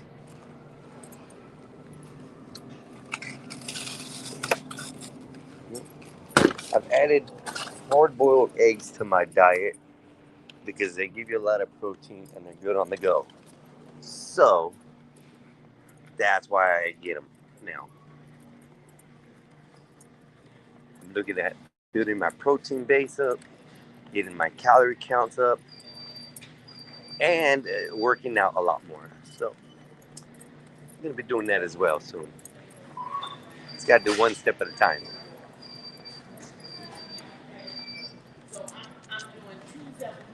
Oh, let me go over here. I'm just gonna pay. Dun, dun, dun, dun, dun, dun, dun, dun, dun, dun, dun, dun. Right. We have a ride. Give me 1 second, y'all. I'm gonna put y'all down. One item.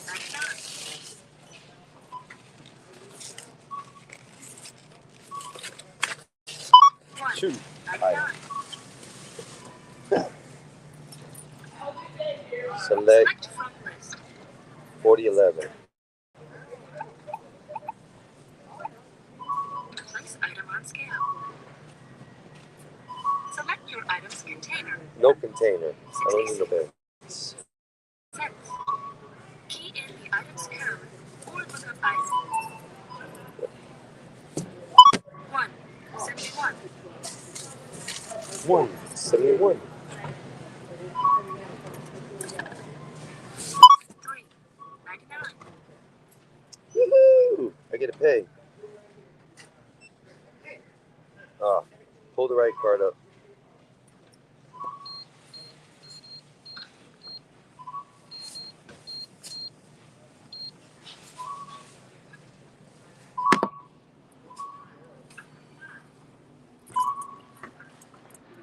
Send me my receipt. Send me my receipt. There we go. Now I got lunch, snacks, and salt. Salt was important. Salt was important for other reasons than just eating. I have to clean out my pipes. And salt works good. And using rubbing alcohol of anywhere 91% or higher is even better to use with the salt. It'll actually dissolve anything that is in your equipment, and you won't have to worry about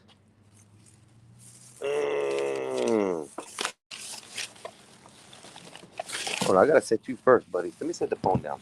Can't do two things at once for some reason today. Bam. Put that there. I hope my eggs don't crack on the way home. They shouldn't. Anyways. We're gonna be on for a little while today. I don't know how long till one of the other guys comes on the show today or something. I just like to prelude before they get on. I'm not sure what they're gonna be doing today. Like I said, I don't know when my brother will be getting back or on. So hopefully they have a good show tonight. I never get past them. It's always fun to see them over there.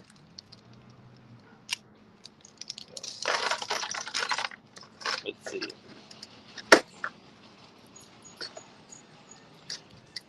Boom, boom, boom. Yeah, I forgot. My camera gets hidden in there. Said we should have to clip Bob when Moose got his pup cup. LOL.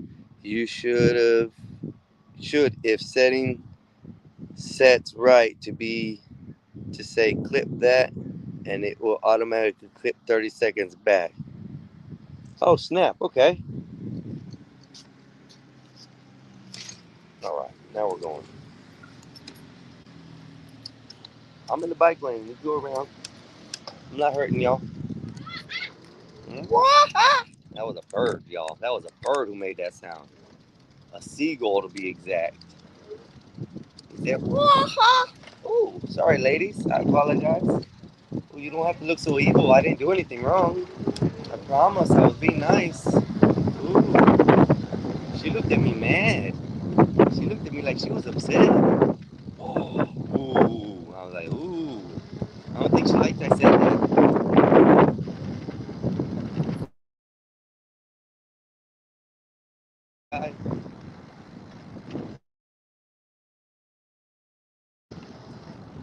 I do. Bob is gonna convert me to the white life. I know he is. I know he is. I'm gonna be running around with a Honda CRV, you know, and I'm not gonna have a golden doodle. I'm gonna have a chocolate doodle.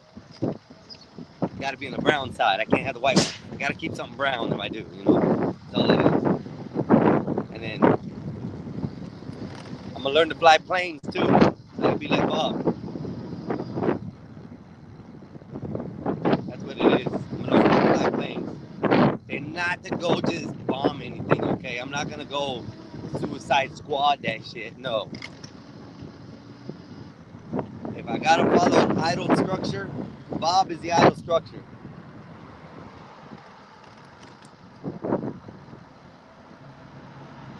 Woo, I can't wait till this weekend.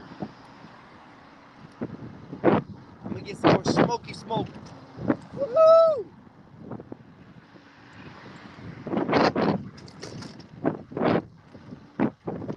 Trying not to crack my eggs. What's up, brother? How you doing?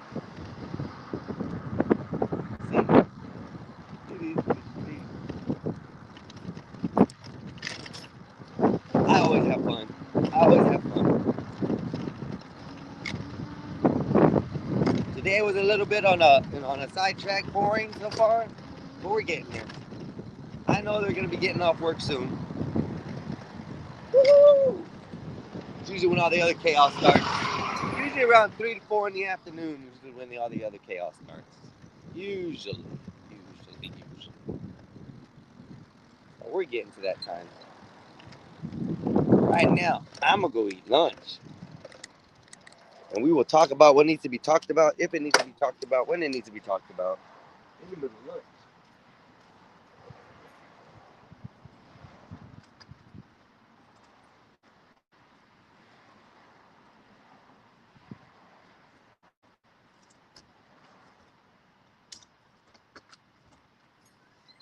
Damn, that door freaking give me complications. Make me like weirded out. I don't want to open up.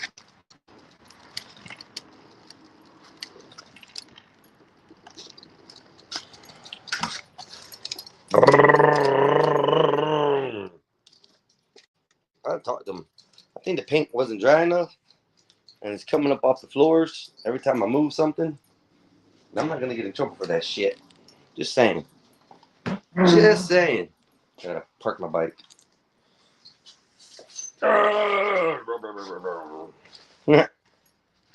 I'm wild.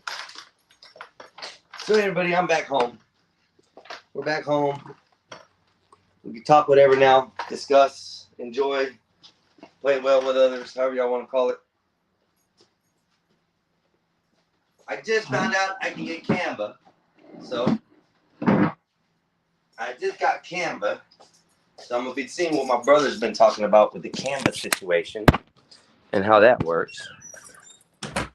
So let's see. Let me see my Wi-Fi. Get my Wi-Fi back to my house.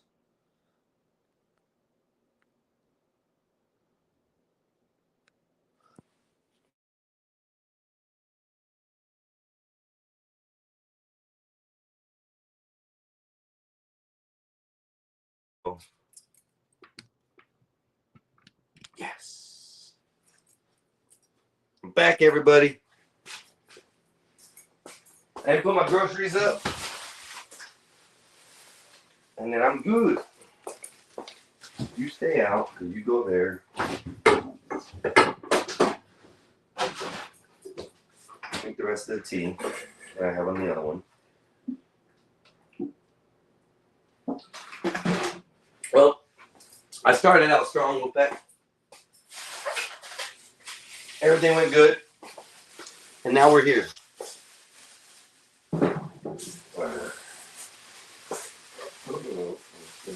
You know what? I didn't even open these fuckers and check to see if they were bad. Nope. None of them cracked. Yes. I won't be getting bird flu tonight. Woo-hoo!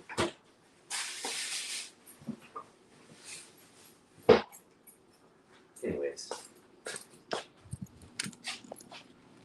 So everybody, let's see if we can find a topic to talk about. I'm going to get on my phone in just a second. And we're going to figure this out. Because I want to know what makes y'all tick out there. I want to know what really, really makes y'all tick. All I know so far is that chaos is one of the things that makes people tick out here. Drama, chaos / drama. I'm going to put it. That's what I'm going to put it. Chaos / drama. Did I not get my vegetables?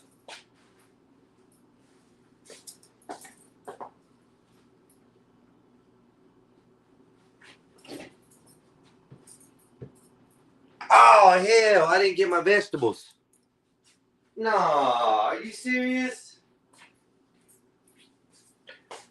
I guess I'm going to the store again, y'all. I'll be right back. We're going back onto the store, y'all.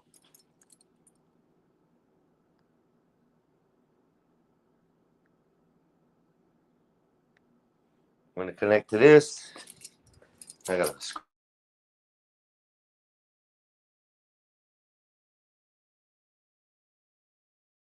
Yeah, I did, dumbass. Oh, well. Got to go back now. Got to go right back to the store. I left my damn vegetables there. Damn it.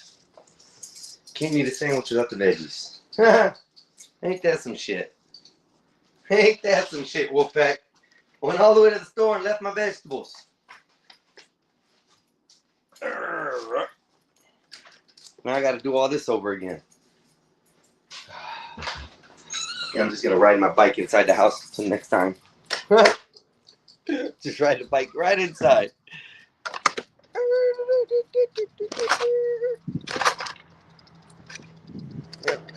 Make a quick step back to the store.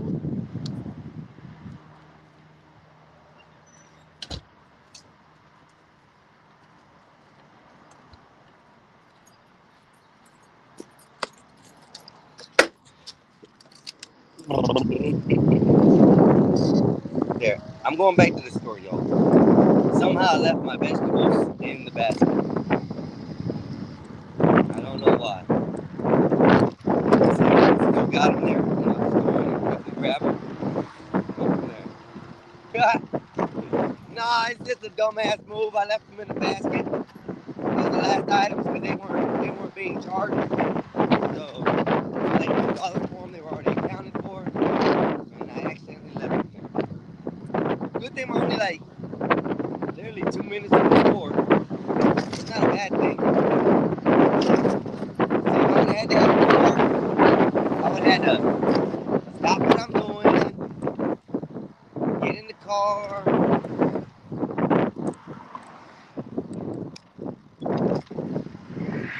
Get in the car and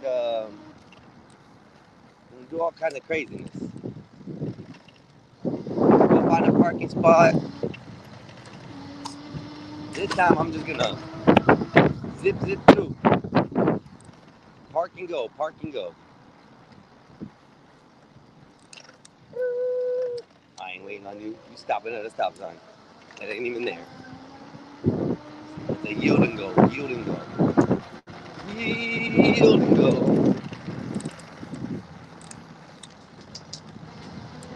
Wow. One day I'm gonna get hit. But dang.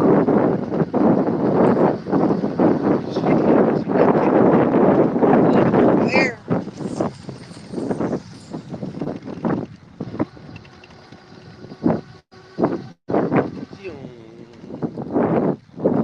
I'll be like a total of 2 seconds, y'all. 2 seconds. I hope. Be right back.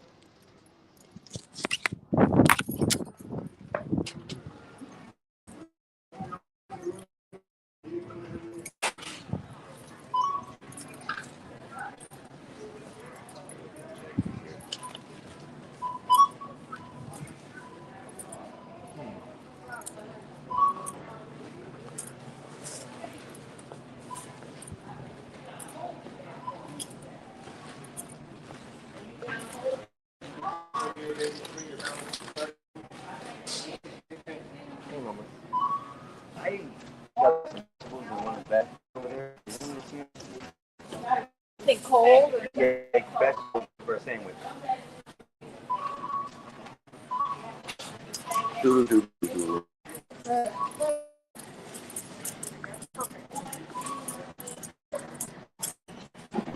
Nope. Okay. I'll go back to the best. I'll go back and get some more. It was just one of those zip bags with the lemon on it. Yeah, I sent it to the basket.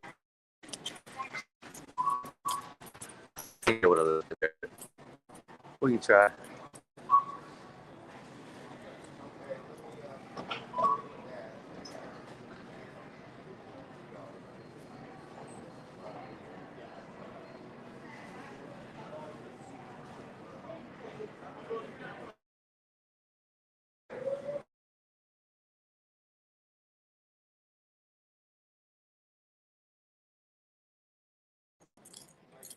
Anyways, I gotta get me veggies. They'll give them to me, I hope.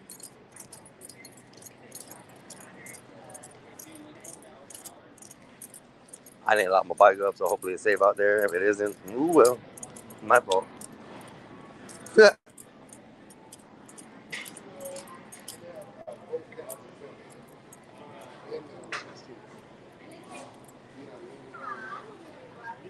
Yeah, I was just here. I left my vegetables over there in the basket, and they got rid of them. I'm assuming. Is there a way I can get some more for my sandwich? Yeah, like lettuce, tomato, and then the stuff that I just got. Somehow I left it in the basket, got home, and I didn't take it home. So I didn't. Yeah, is that okay? Okay.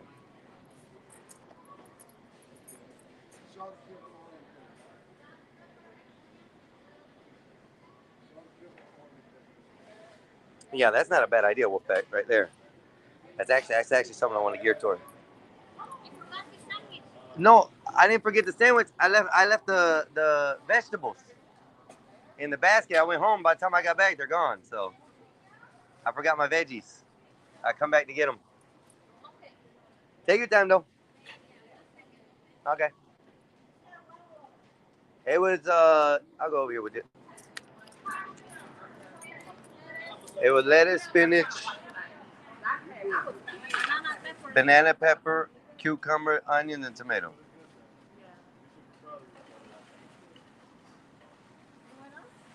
Tomato and onion. Sí. Eso es todo, gracias. Thank you, thank you. All right, I got it. I got my stuff. Can't believe I left it. So, mommy, how you doing? Yeah, I can't believe I left my bike. Or my vegetables. That was sad. That's why I said I like this Publix. They're all good. This Publix is real good people. They're nice. They're helpful all the time. So I cannot believe I did that.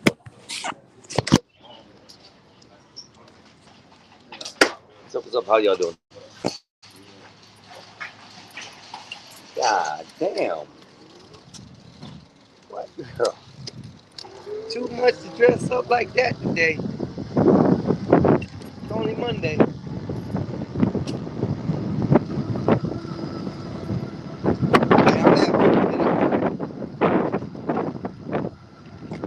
Literally doesn't take me long.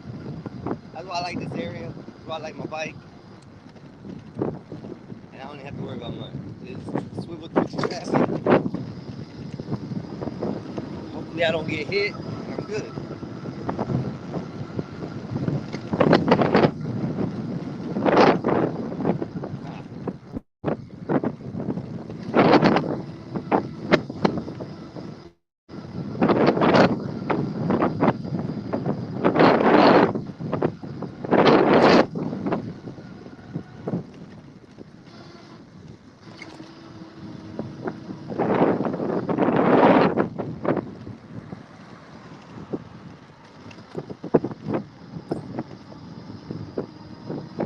I gotta figure out how to do that with back, how to advertise like something like that during the daytime.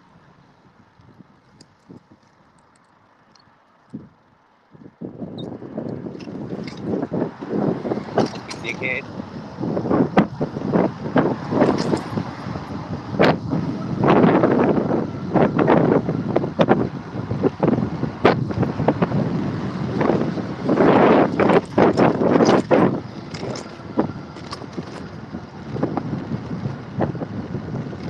Pedaling, this bike goes at 20 miles an hour, so I'm happy about it. It's just buzzing. Like, wow. Especially down the sidewalk. That's why I said my brother don't need one too outrageously, fast. He probably wouldn't be able to handle it. He probably, crash it. It is a 3-wheel. You never know with him. He's kind of tall. But voila, we made it back to the crib, to the house again.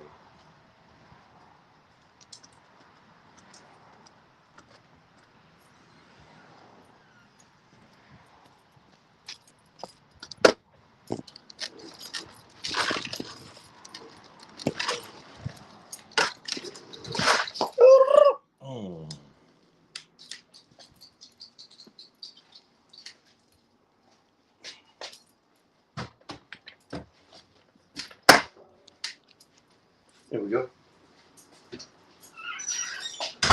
I made it home again. Now we get to eat. It's all right. It's all right. It's all right. It happened, Wolfpack. I learned from my mistake today. Don't leave the store without checking your shit. Well,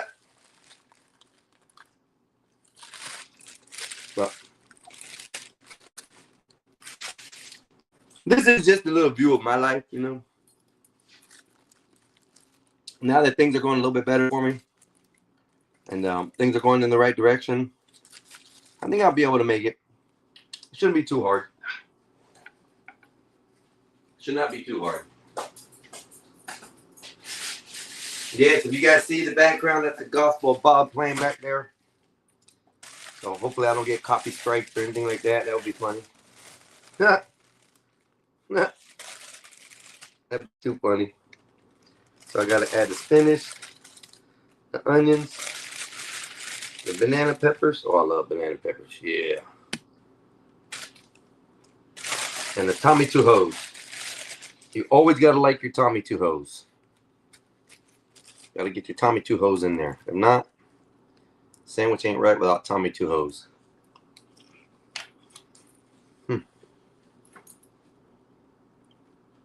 This is what it looks like. See?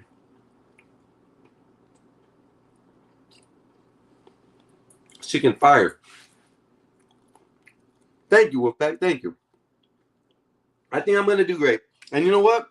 I think I might look into that too. What you just said as a comment, because that makes a lot of sense with that. There's a lot of women out there that are at home and who want to try to kill time as well.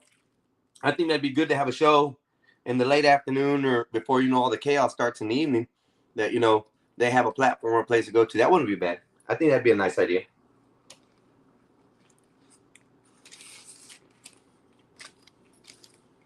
Mm-hmm.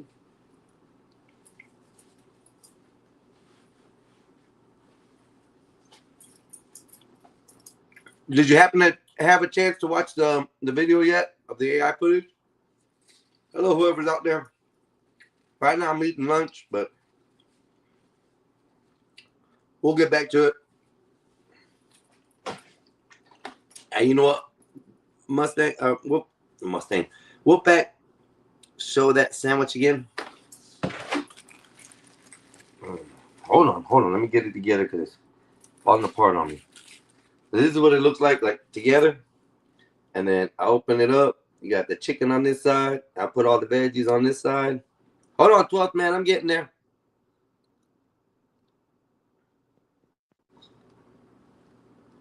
Finally, I have someone to talk to. What's happening? You making lunch?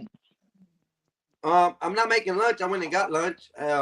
Went down to Publix and got me a sandwich, so I can eat some lunch. That's it. Right on. What happened to the Gospel of Bob? They get struck or something? No, why? Well, they're not live. That's why. I was just curious. Remember, Skywalker went to go see his old lady. Oh. So he's kind of like a weekend off. Sort of say. Right on.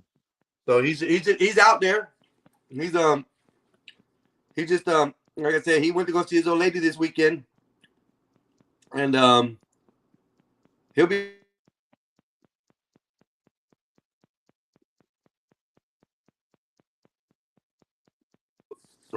there. You there?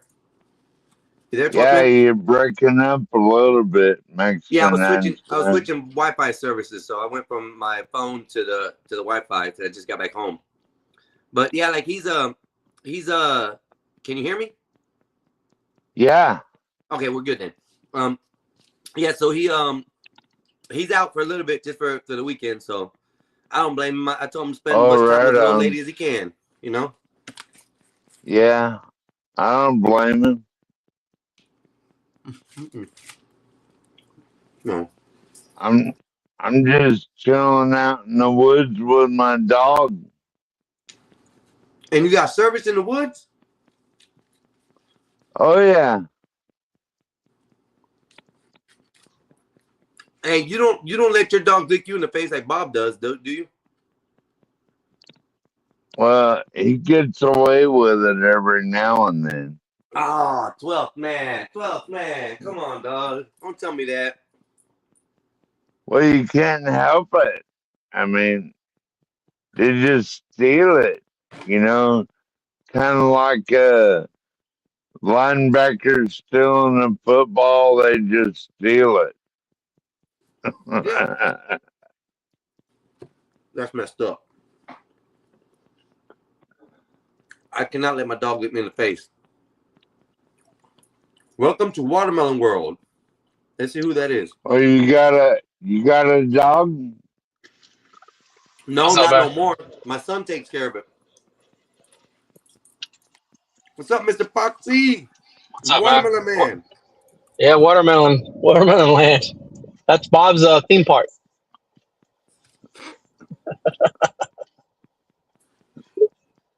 What's up, 12th man? What's that? Not much. What's up with you? I haven't seen you. I haven't heard you around lately. What's been going on? You got sobered up? I've been everywhere. Okay. You've been everywhere but here and there? Yeah. What's the topic today, Einstein? We were talking about the Straits of Hormuz, and that's where I originally started out this morning. Nobody's been here with me. The 12th man just arrived, and I was talking about how the gas prices are not only affecting, you know, the gas stations and the people here in America, it's also affecting the grocery stores, the commerce, everything imported, exported. Right. especially here in America. Like people, we travel, and then it's about to be the summertime. Families travel. I don't know if a lot of people are going to be traveling this time around. Theme parks, theaters, businesses, all businesses are going to be affected. So, and I'm Mhm. sure Uber, like Uber Eats, if people do Uber Eats, because I like doing DoorDash and Right. Instacart, and I do my yearly, whatever the yearly cost is for my Instacart because it's great. If Yeah. my brother needs anything, because my brother's like, I told you guys he's recuperating from cancer, so I Instacart him everything, and it's great.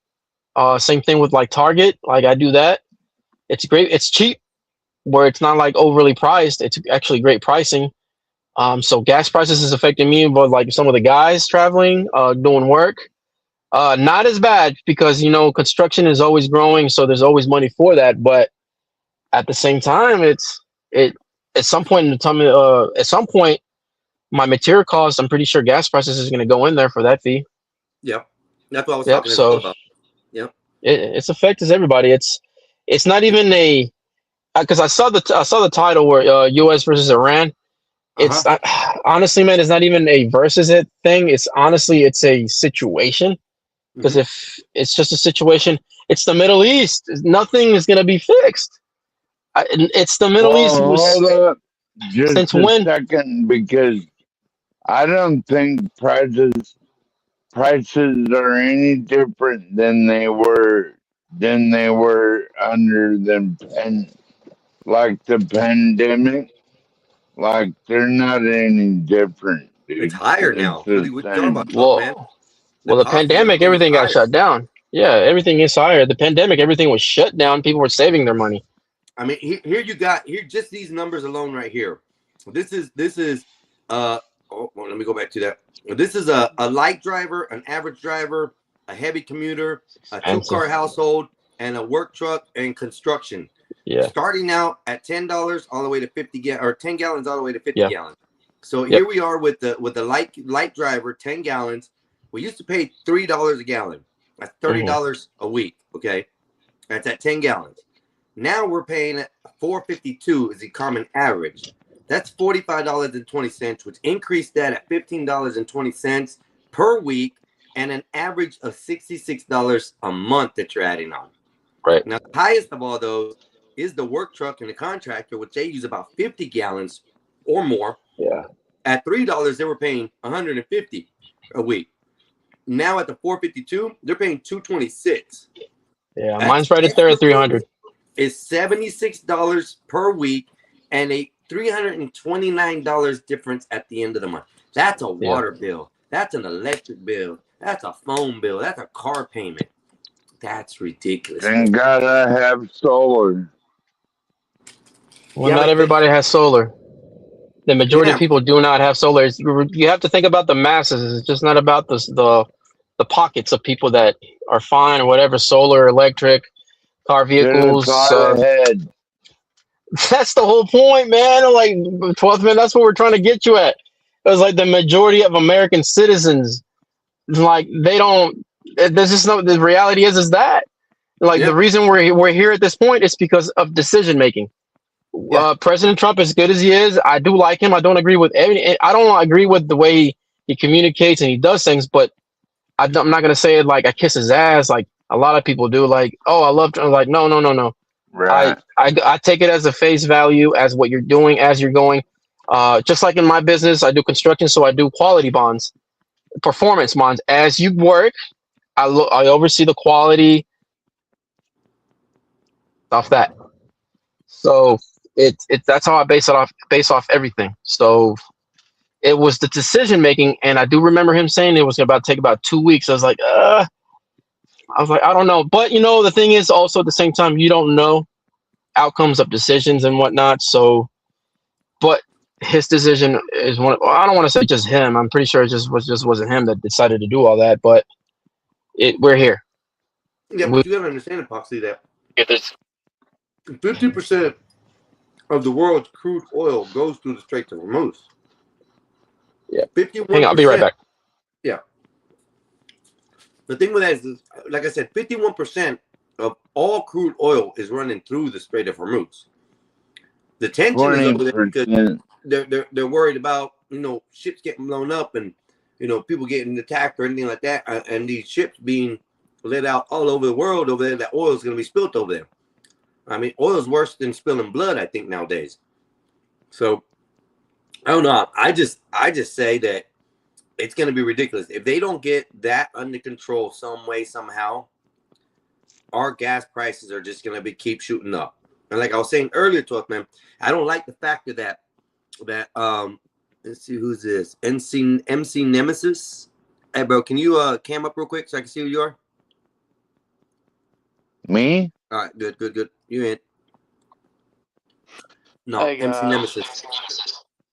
So, Hey, how's but- it going? pretty good. And you? Not bad.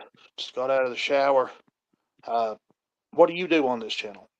I'm new. Just talk. That's all I really do. Right now, it's a brand new channel. I'm trying to feel my way through as far as what people like, what people don't like. Just trying to work it out. So, like I said, I've only been maybe a couple months on. So, How do you attract an audience? that I Like, know. I'm what's working your- on that.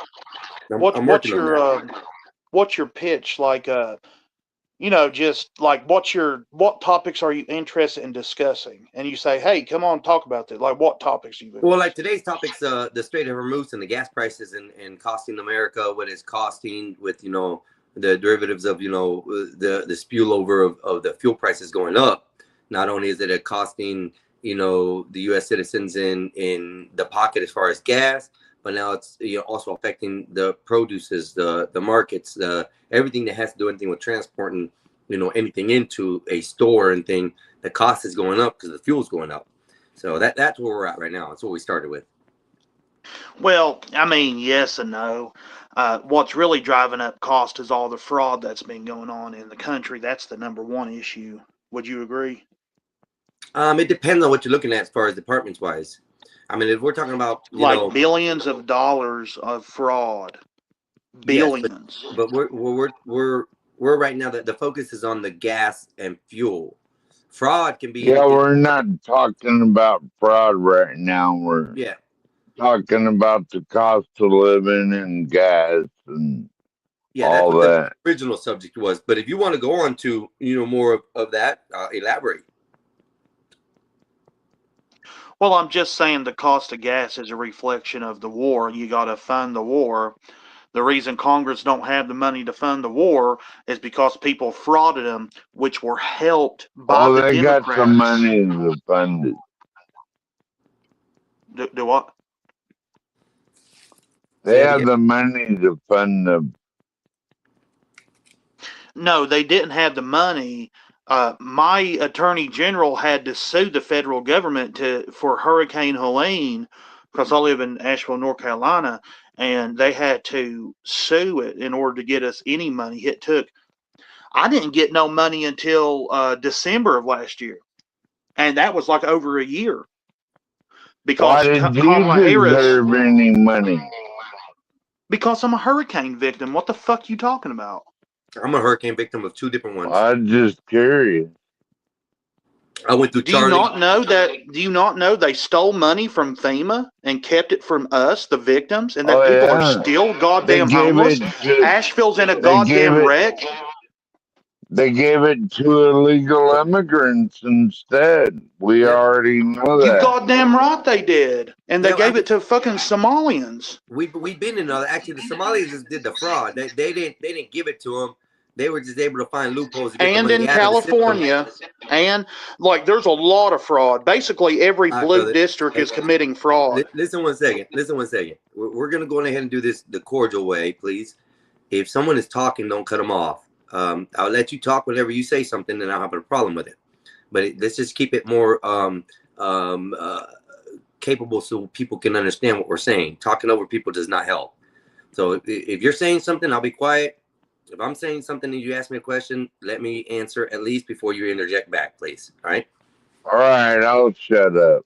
Not you, Twelk man. I tell you to shut up all the time. Drink another beer. So what do you have to say? Well, nothing. I was saying something, but now I lost track of it. But go ahead with your theory, because right now, like I said, you're interjecting a whole different subject, and I'm willing to converse with it. So let's go. You're just making false shit up. You're saying that. I'm telling you, the reason that they didn't have money to fund the war while they had to increase the gas and grocery prices is because of the fraud. Why do you think they did it? Let's see. So let's see. Why did they do it? The fuel being cut off in the Straits of Hormuz, causing crude oil not to pass to any refinery, is all because the Somalians stole money from the U.S. Is that what you're saying? Yes, because of the fraud, the federal government did not have the money to fund the war with Iran. Elaborate. Well, that's basically it. Okay, then that's and Trump had to go out of pocket. Remember, he had to go out of pocket to deport these illegal immigrants. It wasn't funded by Congress, the big, beautiful bill. So you better be thanking Trump that he's getting these killers out of your country. I think he did. He gave immigrants out of my country. That's what I care about. I don't care if they're killers or not. I care whether they all need to be deported if they ain't got their legalization here. So I don't know who you're trying to bark at with some kind of, I better be hoping and glad that I like Trump and this and that. Sir, I like Trump. I'm pro-Trump. Okay. Promote everything he says. Keep it that way. Keep it that way. I ain't got to tell me how to keep it, sir. I know what I do and what I like. Problem is, people like you will come around and demand to force your authority, and this is how it is on people instead of having a conversation. It is how it is. You don't have the right to criticize Trump. You don't have no goddamn right to criticize Trump for anything. He's saving the country. Don't do it. Brother, pay your gas prices and fund that fucking war so he can defend us. And do it without bitching. Please do it without bitching. Yeah, I'm gonna do it without bitching, because that's what you are doing right now. So the reason we're talking about it is because the cost of everything is going up. We know that, boss. That's what we're talking about. You come in here, rudely interject, acting like you're gonna put some kind of point and kind of correct somebody. We haven't even got to the correction point. Okay, we're basically talking. You sound like you have a problem with the prices going up, do you? The gas, yeah, I have a problem with gas is going up. Well, fuck you. We're trying to fight a war with Iran. We're trying to kill terrorists, and you have a goddamn problem. You stupid little bitch. Yeah, remove from stage. As a matter of fact, ban your ass, motherfucker, just cause. Yeah, he crossed the line, didn't he, Mexican? Nah, he's just stupid, bro.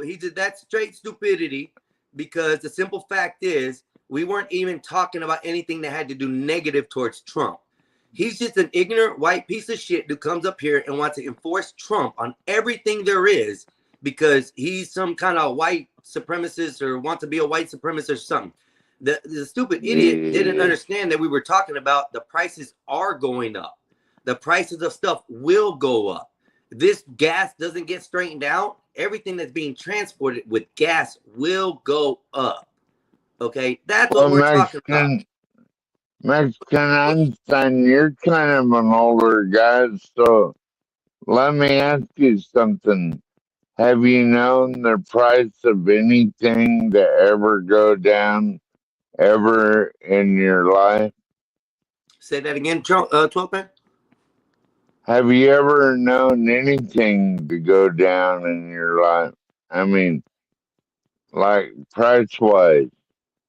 Have you ever known prices to go down? Yes. Life? I have. During the Bill Clinton administration, we had prices go down like crazy all across the board. Groceries, food, housing, everything went down when Bill Clinton was in there. We had a better economy actually coming to be better as far as the economics. But yeah, other than that, now I don't care about the white guys. How old are you? Me, I'm 45. I'm 45.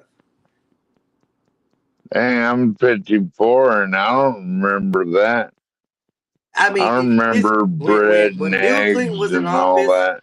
We had a lot better things going on in the United States. Prices were down with a lot. Clinton was doing a lot to help with that. Until he got topped off in the back, Yeah, I'll clear that out. Don't worry. Thank you, Wolfpack. I ain't gonna sit there and it called some stupid little bitch because some guy doesn't know what the conversation's about. He wants Yeah, to interject his, oh, I love yeah. Trump. I love Trump. You dumbass. We all love Trump here. Most of us over here agree with Trump.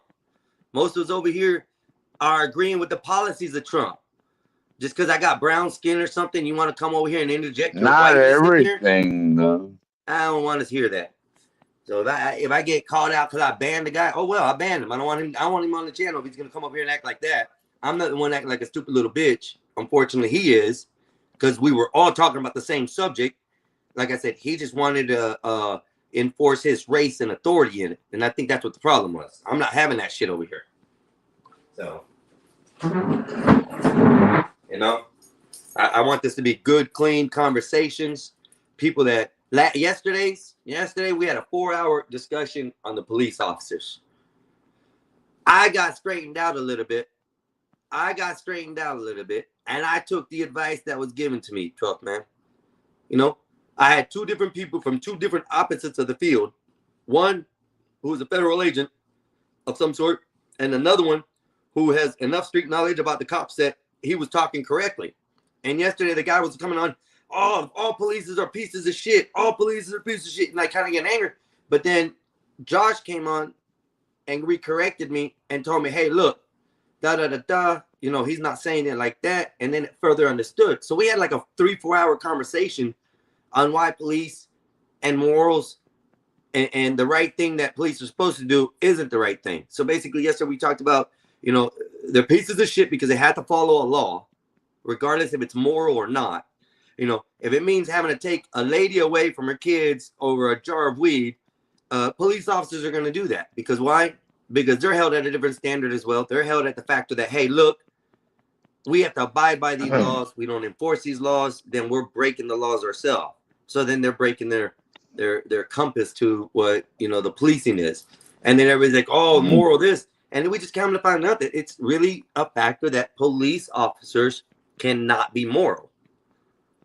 And in all regards, because the way they have to follow the law, they are literally pieces of shit. Because they break up homes, they do things like that and all kinds of stuff like that, as far as, when it comes down to that. And it isn't because, oh, he's just being a dick, or he is being a dick. It could be that he just wants to follow the law just like you want to follow the law, or you want him to follow the law. So in order for him to enforce those laws, he has to do things that are immoral. So that's what we went up yesterday. And we had like a great discussion on that, man. So thank you, Wolfpack. Thank you. I appreciate you back there.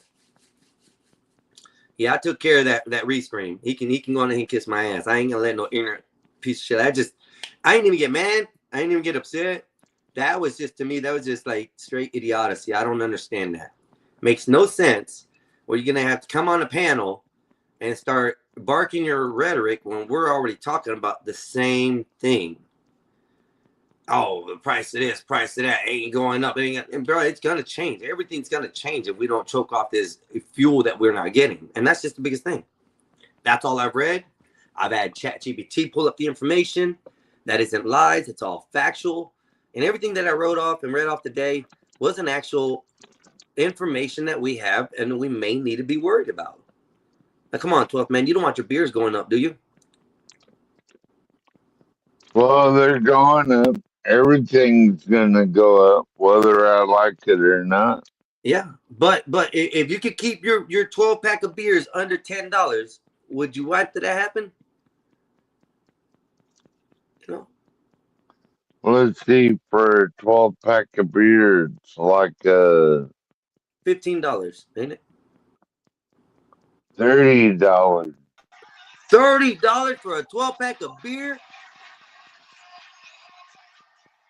Yeah, because they're 24 ounces to begin with.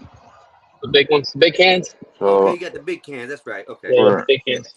For 12 of those, it's like a $2.99 each.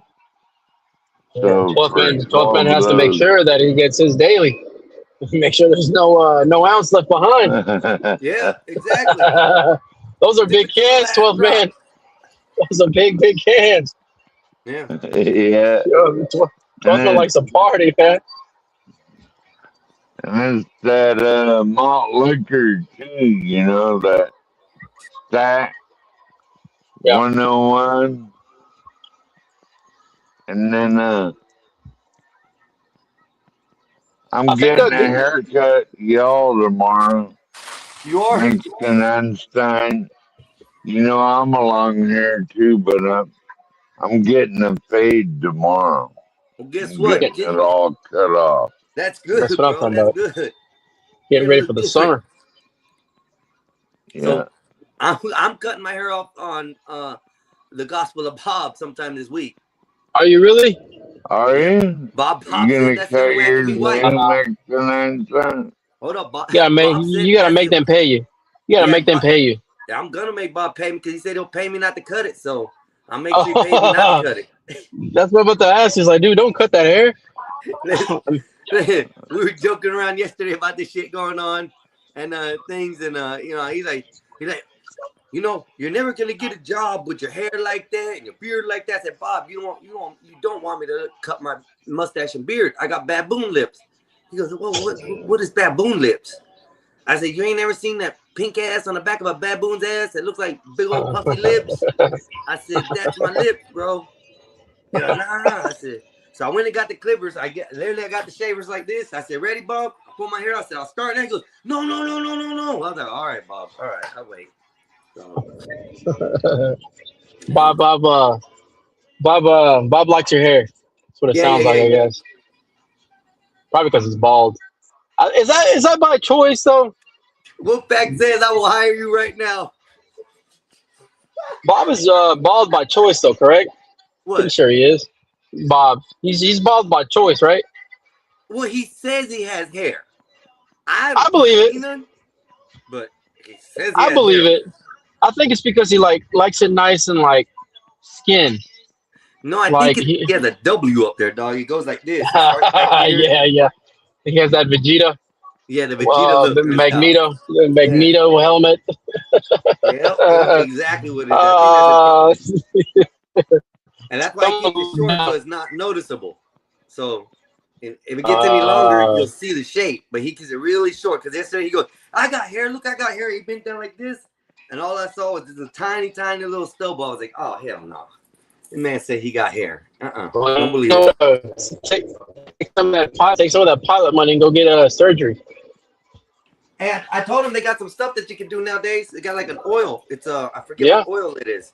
It's from a plant. Oil. And you take that oil, and you get the seed crushed and everything, and you rub it on your hair, and it's supposed to bring the hair follicles back. So I don't know about all that. Oil nut. Bald oil nut. Plant nut. Nut. We'll Go skeet on Bob's.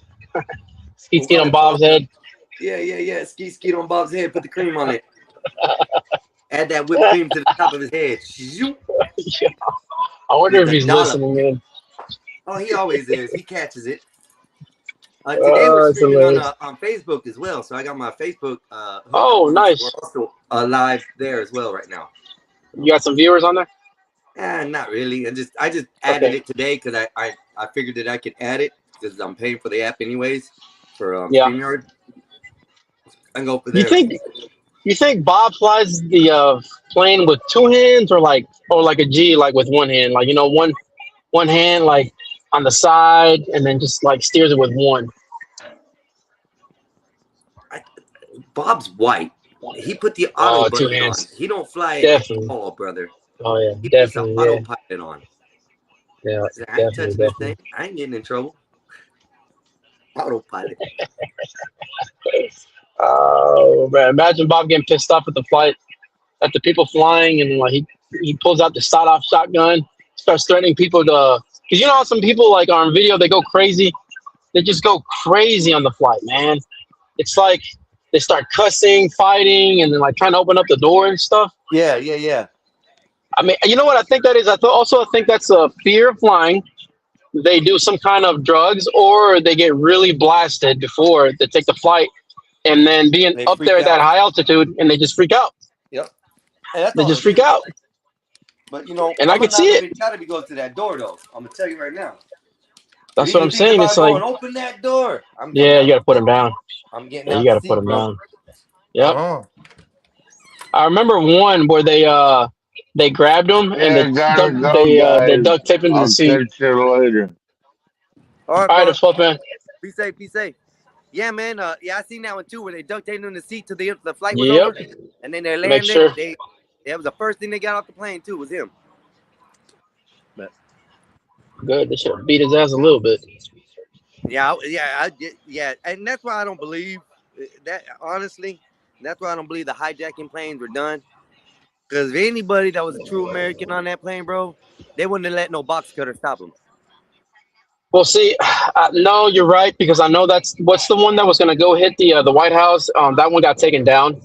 From what the report says is that people attacked the guy and ended up going down. But at the same time, they are saying box cutters. But the thing is, Einstein, like, how do you know it's box cutters if that plane is gone and all the people are gone? Like, what did that theory of box cutters come up with? It was like, how do we know if nobody's there? Like, unless people texted or they shot out a text. But I mean, during that time, they really didn't have no Wi-Fi. We didn't have Wi-Fi then. No, we didn't, and that's why I don't understand. Because signals would have been out the plane. Yeah. They're not paying for the signals and stuff then.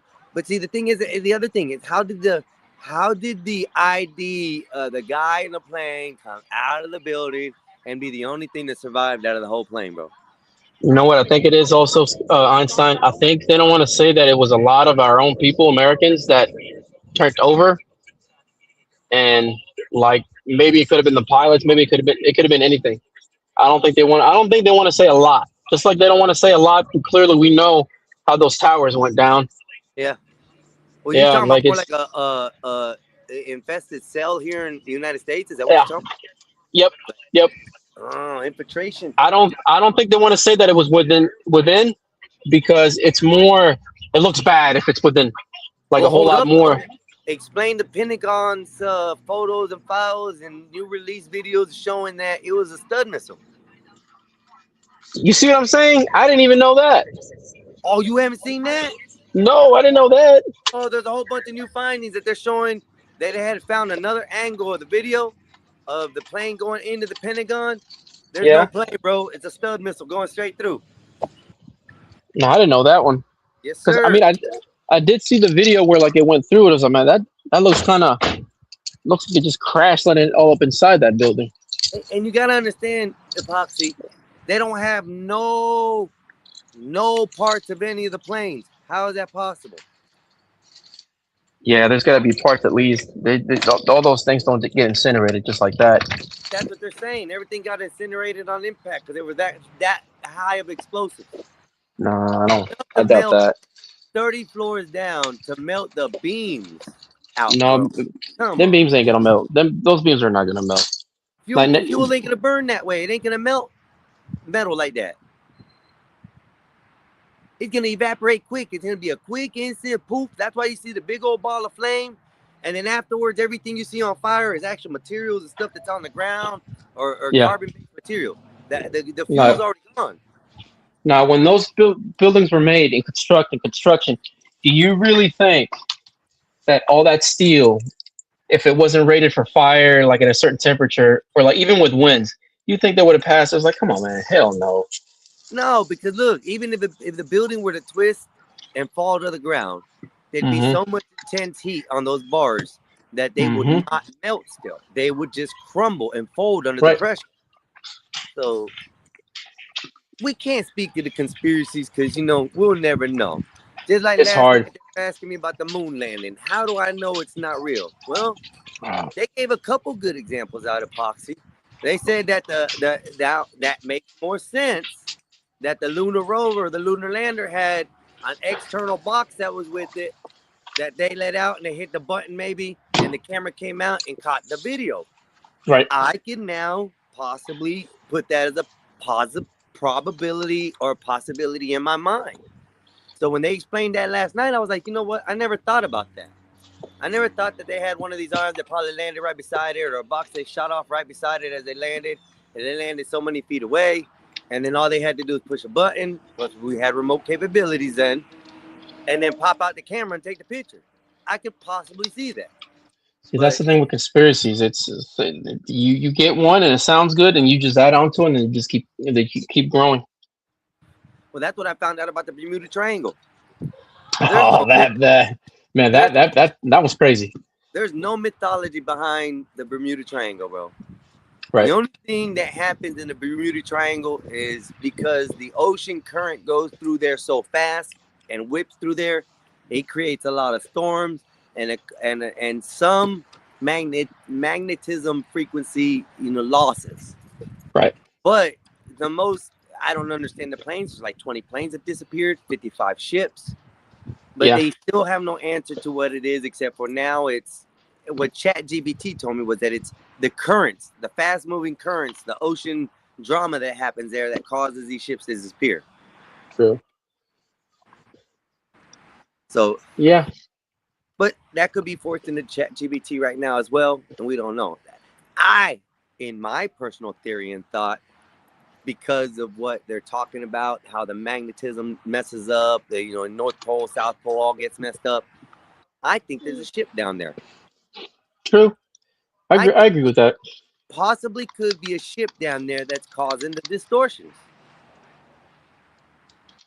I mean, the planet does go into like seasonal changes and all that. Yeah. So I mean, it's nothing hard not to believe. The thing is that I really think that the government and I think most of the science community, they know. Well, let me walk that one back. I know the scientific community, they're full of shit themselves too, because they always have like the science community, but then there's pockets of other people within that community that they disagree because it sounds like crazy or whatnot. Like, no, it doesn't sound crazy.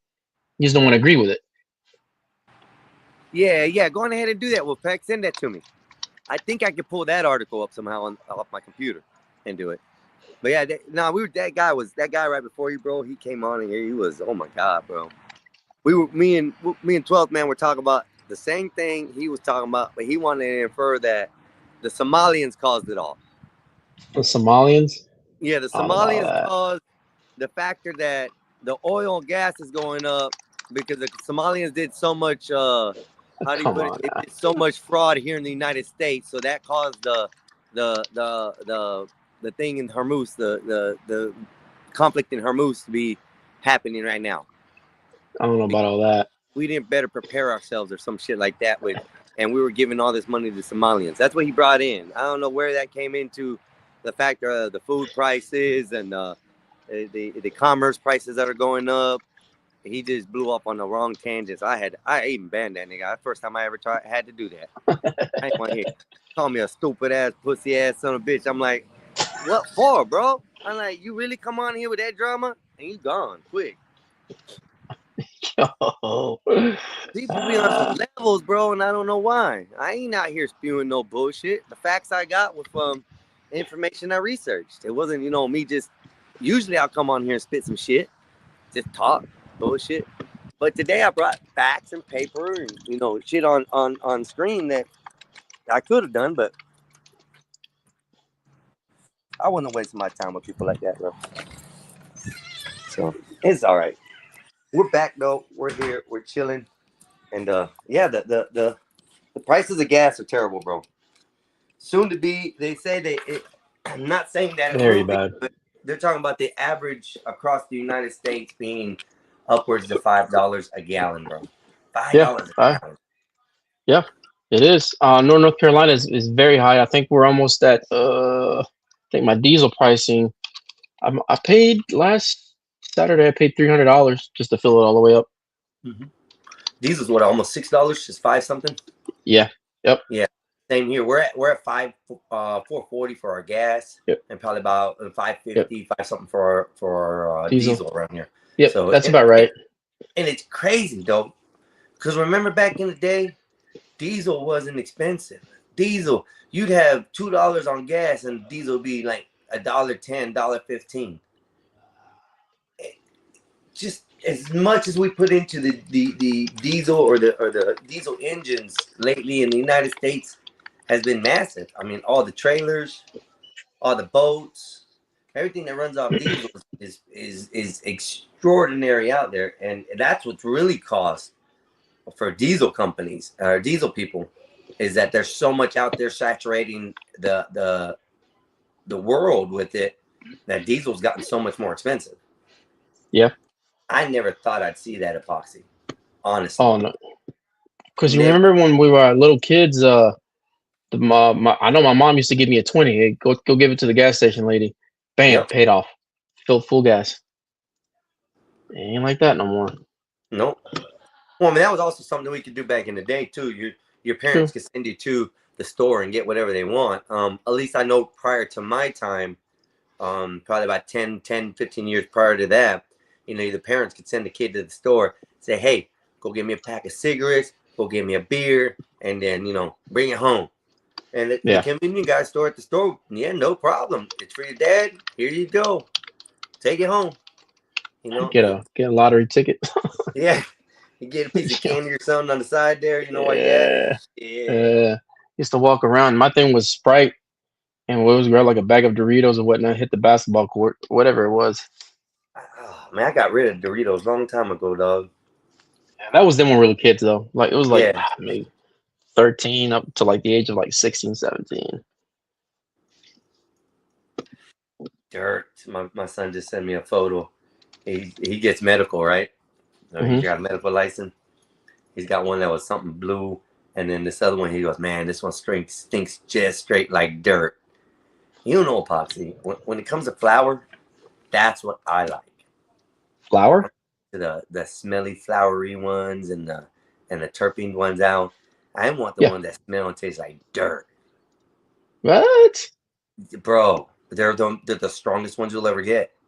So if you have and smoke a bud or break open a bud and it's really, really fruity, it's good. It probably has a lot of terpenes in there. But if you break a bud open and it smells like you're sniffing dirt or sniffing the earth, bro, that shit right there is way higher in THC. Oh, that's what my brother used to tell me. I know one of my buddies, he lives in let me look at the Florida map right now. The area. The Florida map. Let me dox him real quick. He lives in Pensacola. Okay. Yeah, he lives in Pensacola. He tells me he's like a guru for like he used to make me these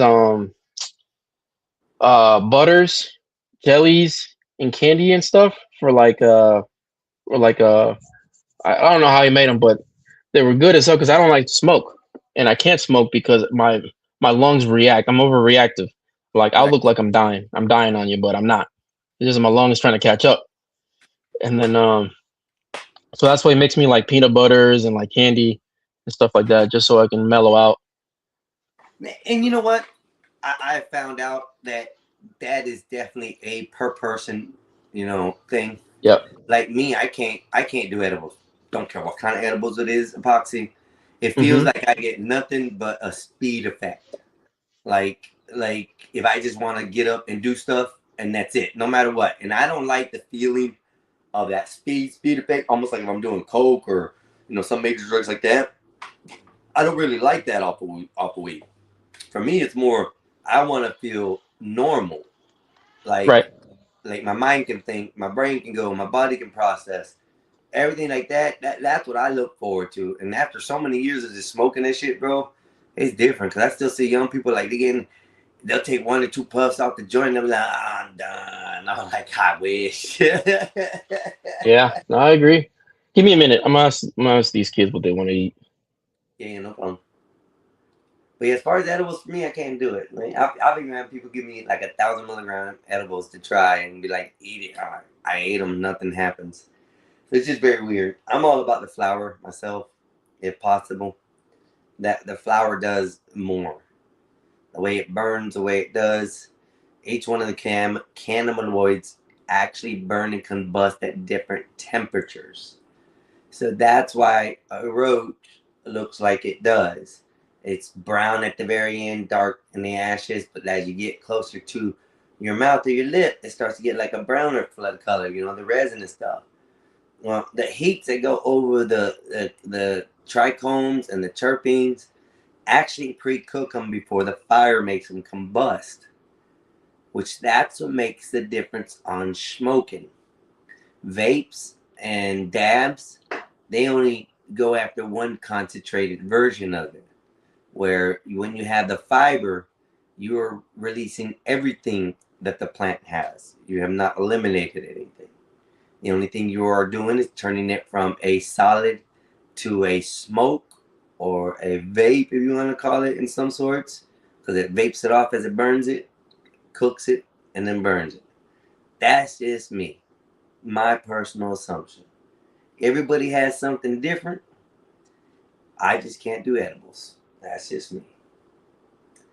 The weirdest bud I've ever seen was two types. One was White Widow. White Widow was completely frosted, like down to the stems, it was white. The most beautiful, beautiful, beautiful flower I've ever seen in my life. Second to that would be a strain that my friend showed me. It was a strawberry shortcake. He lived in a certain state, I don't want to say because it's illegal there.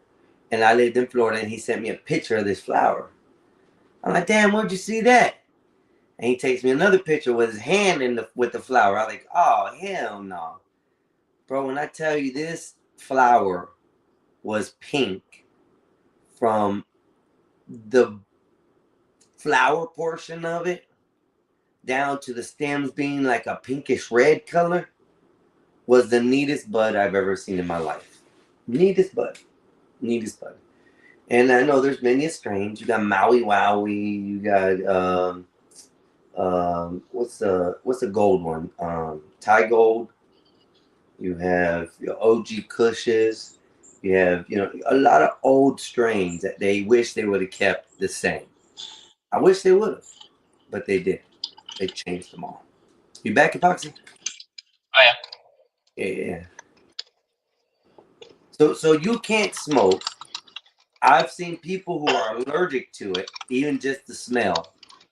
Literally, bro. Like, I walked by this lady one time and she had a whole allergy attack, hives and everything. And it was one of my managers. She goes, damn it, I told you can't be walking around smelling like that. I'm like, that was like an hour ago, boss. She goes, oh, her nose started flaring up, everything.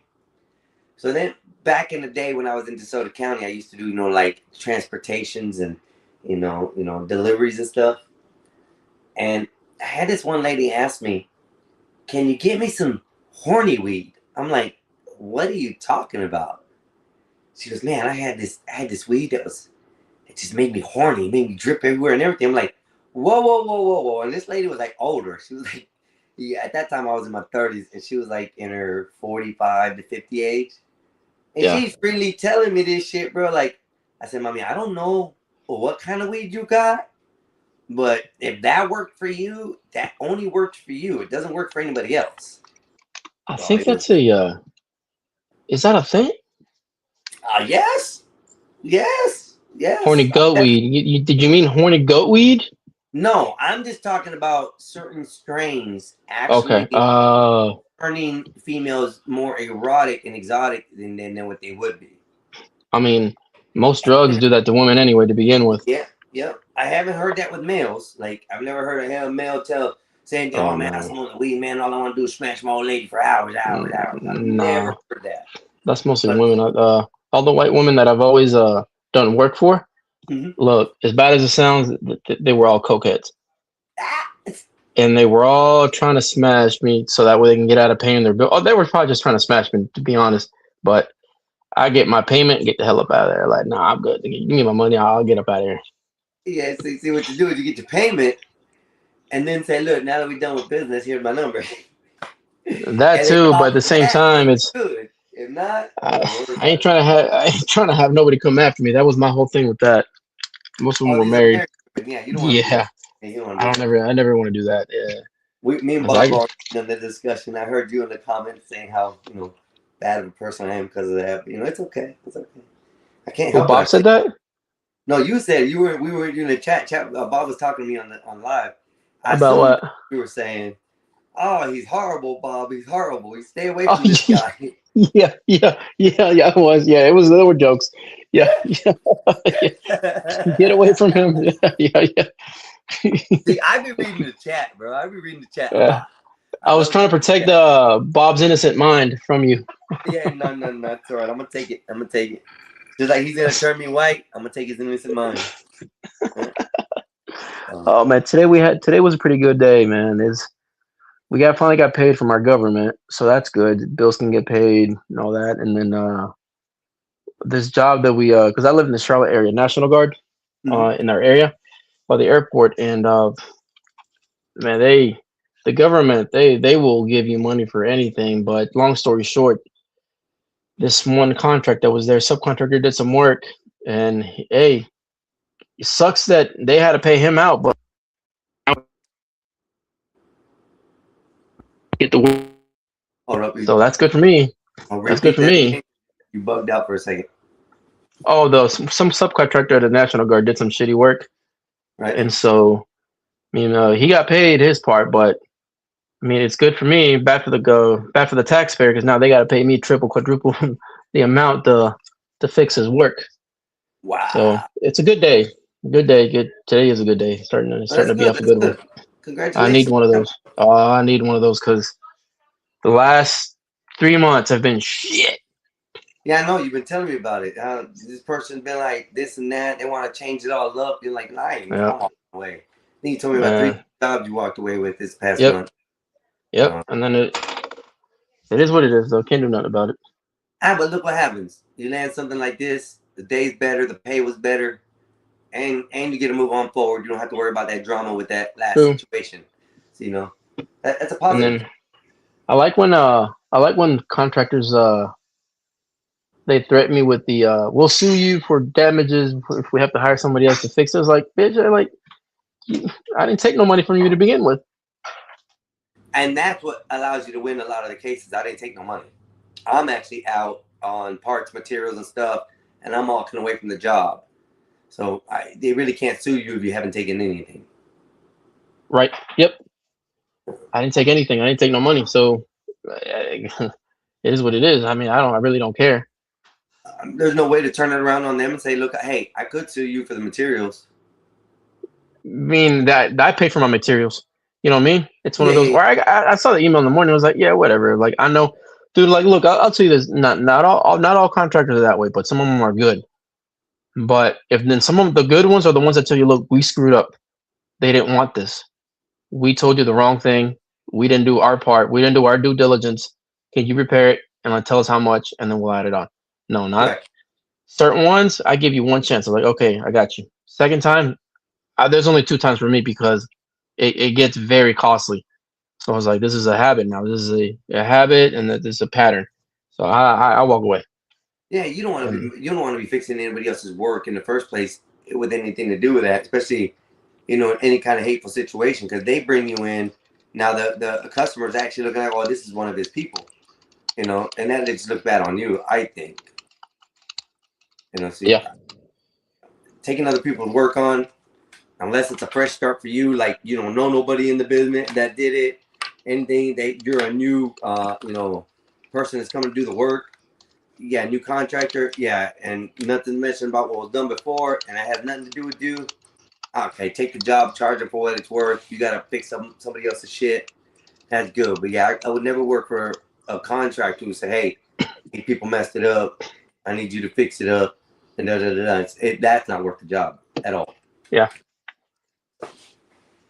And like I said, like you said, I walked away from several situations due to the fact that people want to change things or they want to start getting aggravated. I just walk away, take your losses. It's okay. Yeah. Yep. It's twice. I agree. I don't mind at all. I've done that several times over.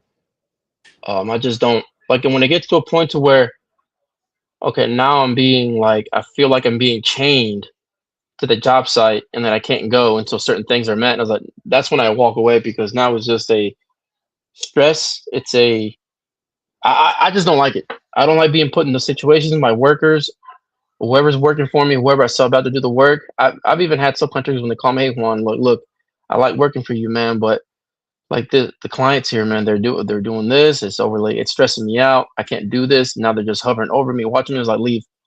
I'll pay you your labor. Leave us. I mean, you don't have to take that shit. No, that's good though. That's good. That's really it's really a good way to look at it, especially with employees. That's how you'll keep good employees too, especially the ones Yeah. that that you treat right and that are willing to work for you because the way you treat them. But you'll have a loyalty that's unbelievable. So that's good that you do that. I mean, it's something like you if you go into business for yourself, you know, you're doing it for yourself and not like nobody else. So you should never feel like you sign a contract that you can't get out of. Like, no, it's never that way. Contracts are always there to be breached. I mean, That's what contracts are. They're there for to be breached. Exactly. because You there's can break. always Depends on how much loss you want to take them. Yep. So Yep. And if you want to take your own personal loss, that's fine. That's not a problem. yeah. I don't mind that at all. Nah, man, it's great. So what are you up to now? You just doing paperwork in the office and shit? Yeah, I got all that stuff sent out, bills and all that, and then I gotta order these kids some Culvers. They want some Culvers. I didn't like Culver's, bro. They like it, dude. It might be different in Burger. your area, but over here, I don't know. And another thing I'm starting to shy away from is chicken, bro. For some reason, chicken's been making me like sick and stuff. I don't know what's going on, and that's all I eat is chicken mostly. Like, I do. That's the same thing. and for some reason, the chicken is started to taste real different to me. I don't know if it's because it's age and things are starting to change in my body or whatnot, but it just I don't know, bro. Like, I decided the way they cook it too. So I mean, well, a couple weeks ago, I got chicken like at 3 different locations. One was a convenience store where I usually always get something to eat at, you know, because they're close. One was at Publix. I got a sandwich there, and then one was I think Wawa or something, and they're all like chicken sandwiches I got. But I ended the same way all 3 times. No, I don't know. I can't wait till I can actually go get my dishes and my frying pans and all that shit at my storage unit, and then I can cook here in my house. That's gonna be great. Oh, I can't wait for that. Y'all gonna see me on live cooking dinners. I'm like, man, he's cooking for who? For me, Solo Bolo.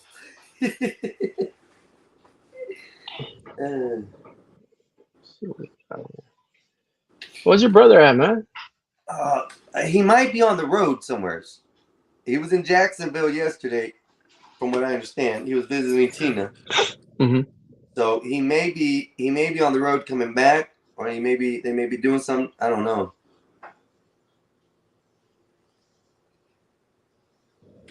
What is what epoxy? At epoxy. What does that mean, Wolfpack? What is what? What is co? What is what at epoxy.com? Probably a company name. Do I have something on my title? No, I don't know. I don't know. This is what he said right there. Yeah, I'm reading it. Yeah. What is co? I don't know. I don't know what he meant. He'll be right back. He'll say something in a second. I just saw that pop up, so like, what is co? And bro, yeah, and like I said it before, I don't think I can say it enough, man. Wolfpack, man. The time of days, the hours he spends on this, and for nothing in return, bro. You guys are like amazing people, especially remember I said that yesterday, but you guys are an amazing set of friends for my brother. Let me put it that way. You guys not only have created a friendship with him, but you guys like care for him enough, you know, and I think that's made a good change in his life, and it's really neat. So,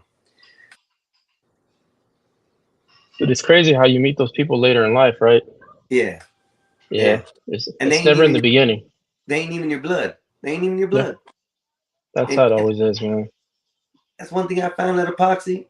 I have made better friends or like brother type situations with friends than I have with my brothers and my family member. There's always that one. I don't know why, you know? Yeah. Yep. I don't know if you got one of them people or whatnot, like you cool with like I that? do. Yeah. So, Yeah, it's my brother.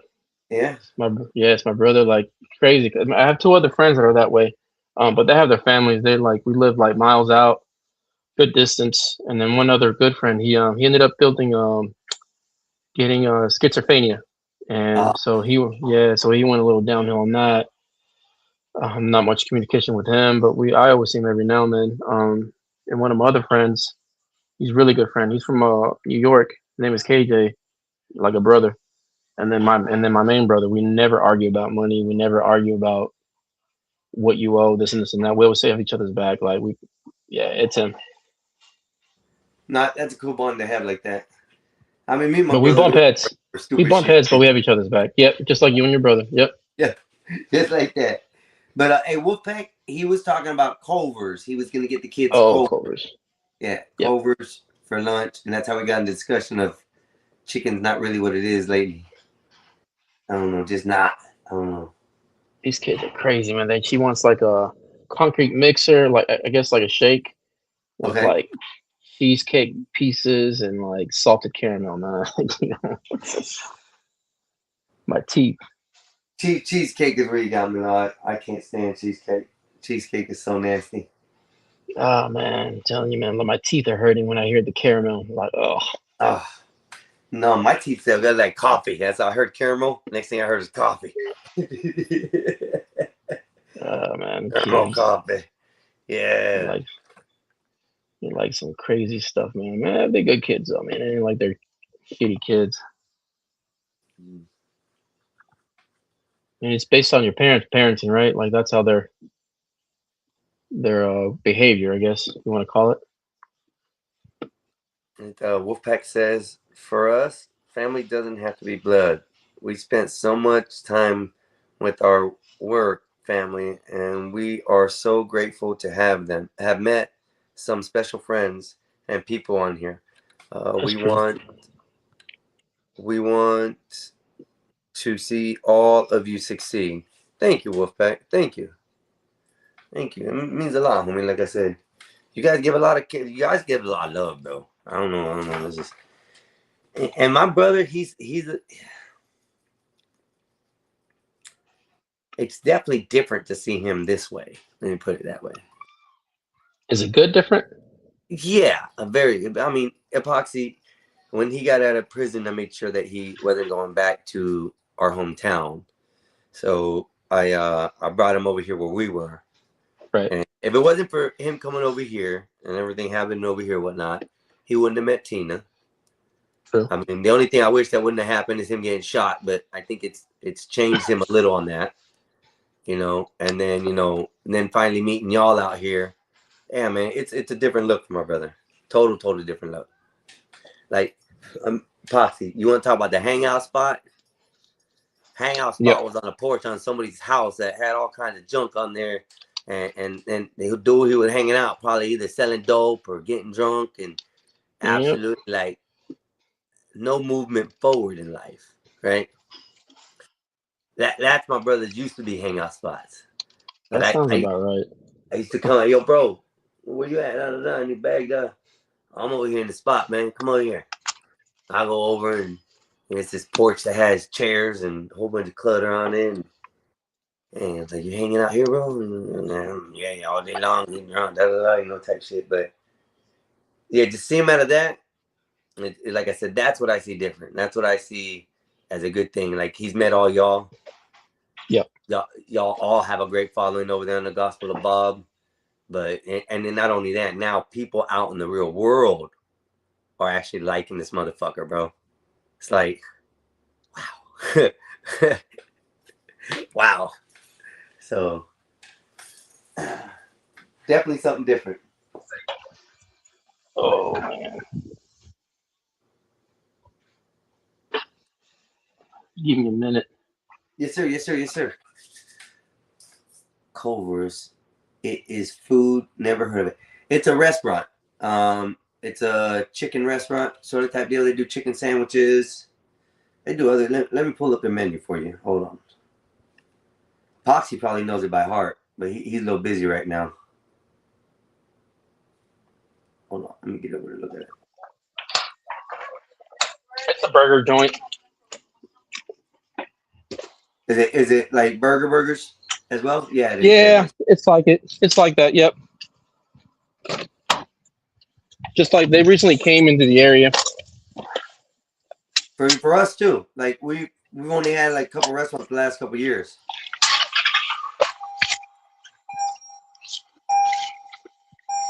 That's good. I like there's another place here. It's called Freddy's. It's a Freddy's Burgers, and they make these shakes like an ice cream. Right. They're pretty good. So yeah, they got butter burgers. They got like butter burger cheese, Culver's Deluxe. It's CULVRS. Just in case you want to know, Wolfpack. Yeah. They got like, Culver's Bacon Deluxe, a mushroom Swiss, a Wisconsin Swiss melt, a sourdough melt. That doesn't sound bad. See, I tried the chicken. I might have to go try the burgers. But like chicken, they got original tenders, buffalo tenders, crispy chicken, spicy crispy chicken, and grilled. That was what I got, the grilled. I ain't never doing that again. They got seafood there too. They got the North Atlantic cod. See the thing. Go ahead. The online menu is different from like if you order, like some people do like DoorDash and stuff. Mm-hmm. For some reason, the DoorDash menu or the Uber Eats is different from like the online menu or when you go in there and order. Yeah, because these stores are more depending on where you're at as well. Like we don't do the chicken sandwiches here probably, but maybe in your area they would. You know, I think it really does on marketing for them on where they sell it. So, because I've noticed. Go ahead. In my area, there's Whataburgers, but it's not the Whataburger that's originally from Texas. It's like it's called the Whataburger here, and like it's been here for like the last 60. I don't know how long. It's been here a long ass time. And I remember when Whataburger came and moved in the area, they actually tried suing the original food chain that was already here, but then they were like, "No, you can't sue. You can't come in here and then sue somebody just because you're a big franchise and they've been here before." Like it was like a mom and pops to begin with.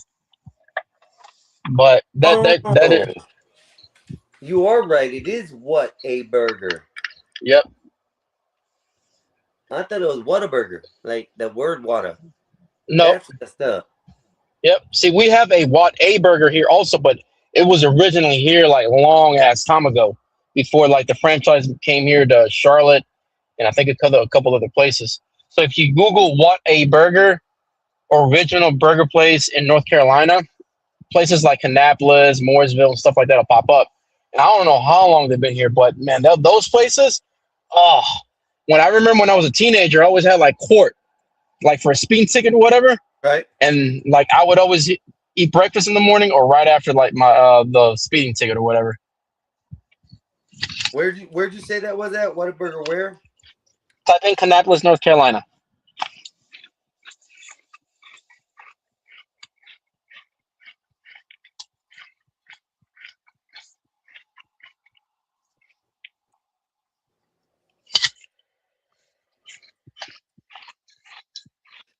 Oh, it's still pulling up the Whataburger. Yeah, type in Whataburger and then in Kannapolis, North Carolina. Oh, Kannapolis. Okay. Mm-hmm. It's Kanna.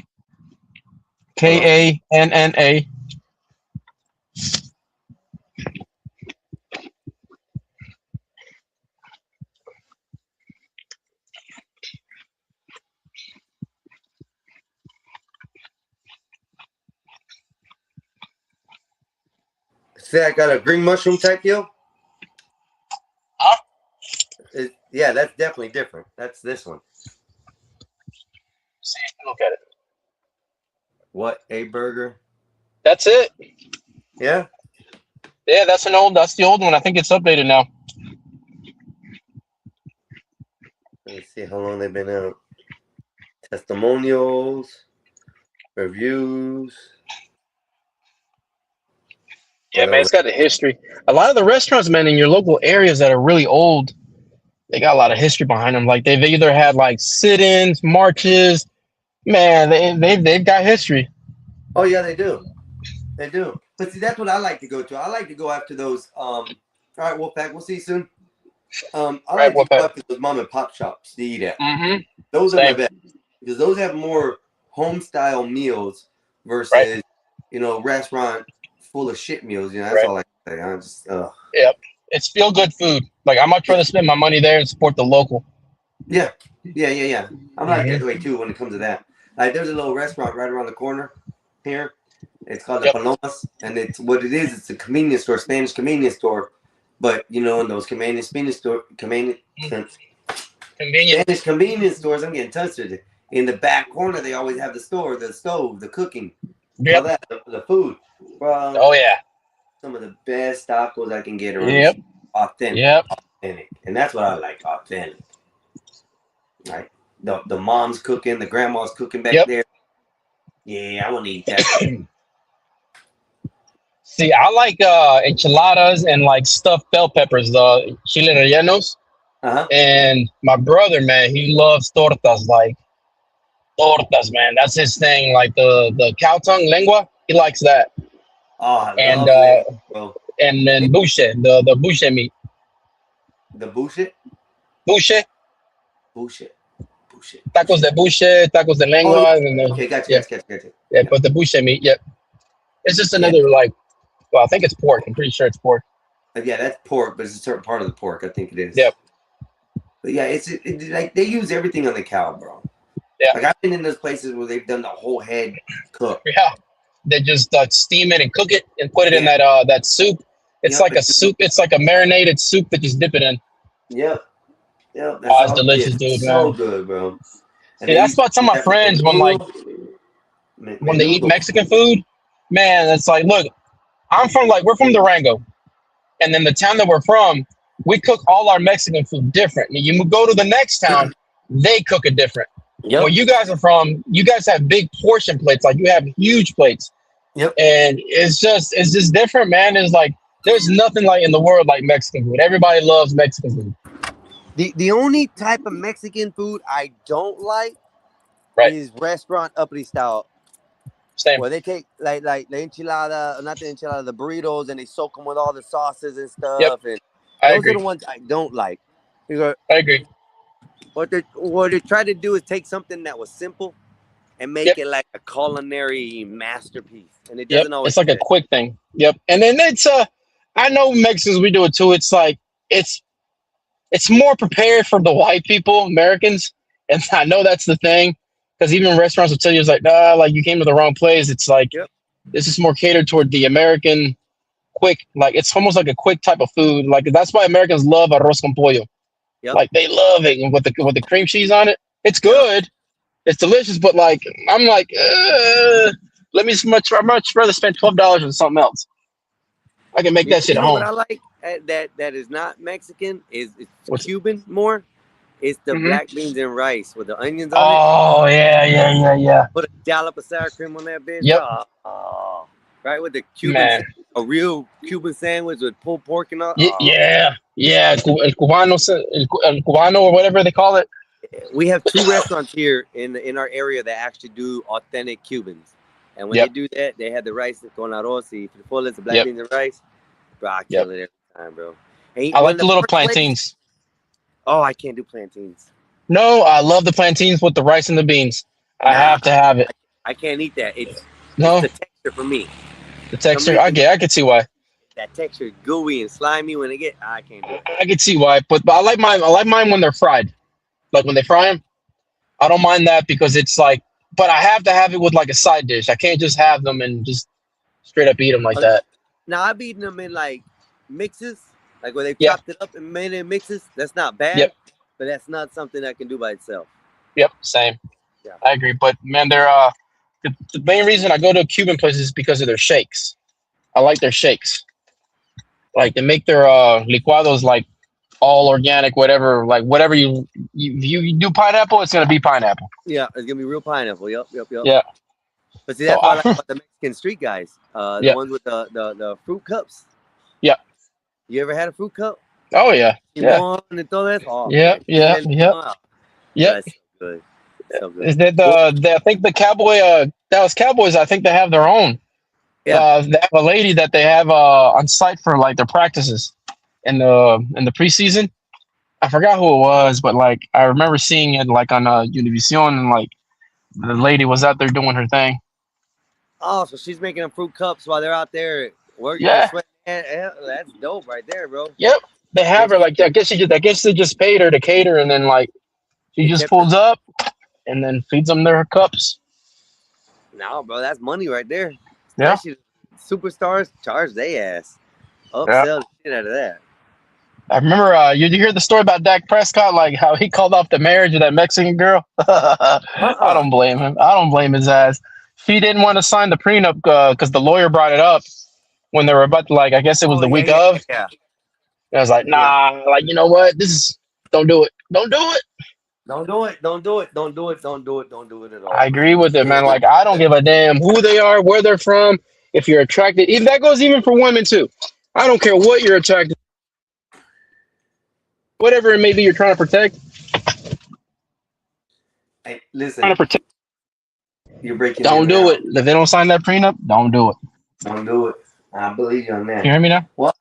No offense, but just like the lady that was making my sandwich today, man. That short little Spanish lady, right?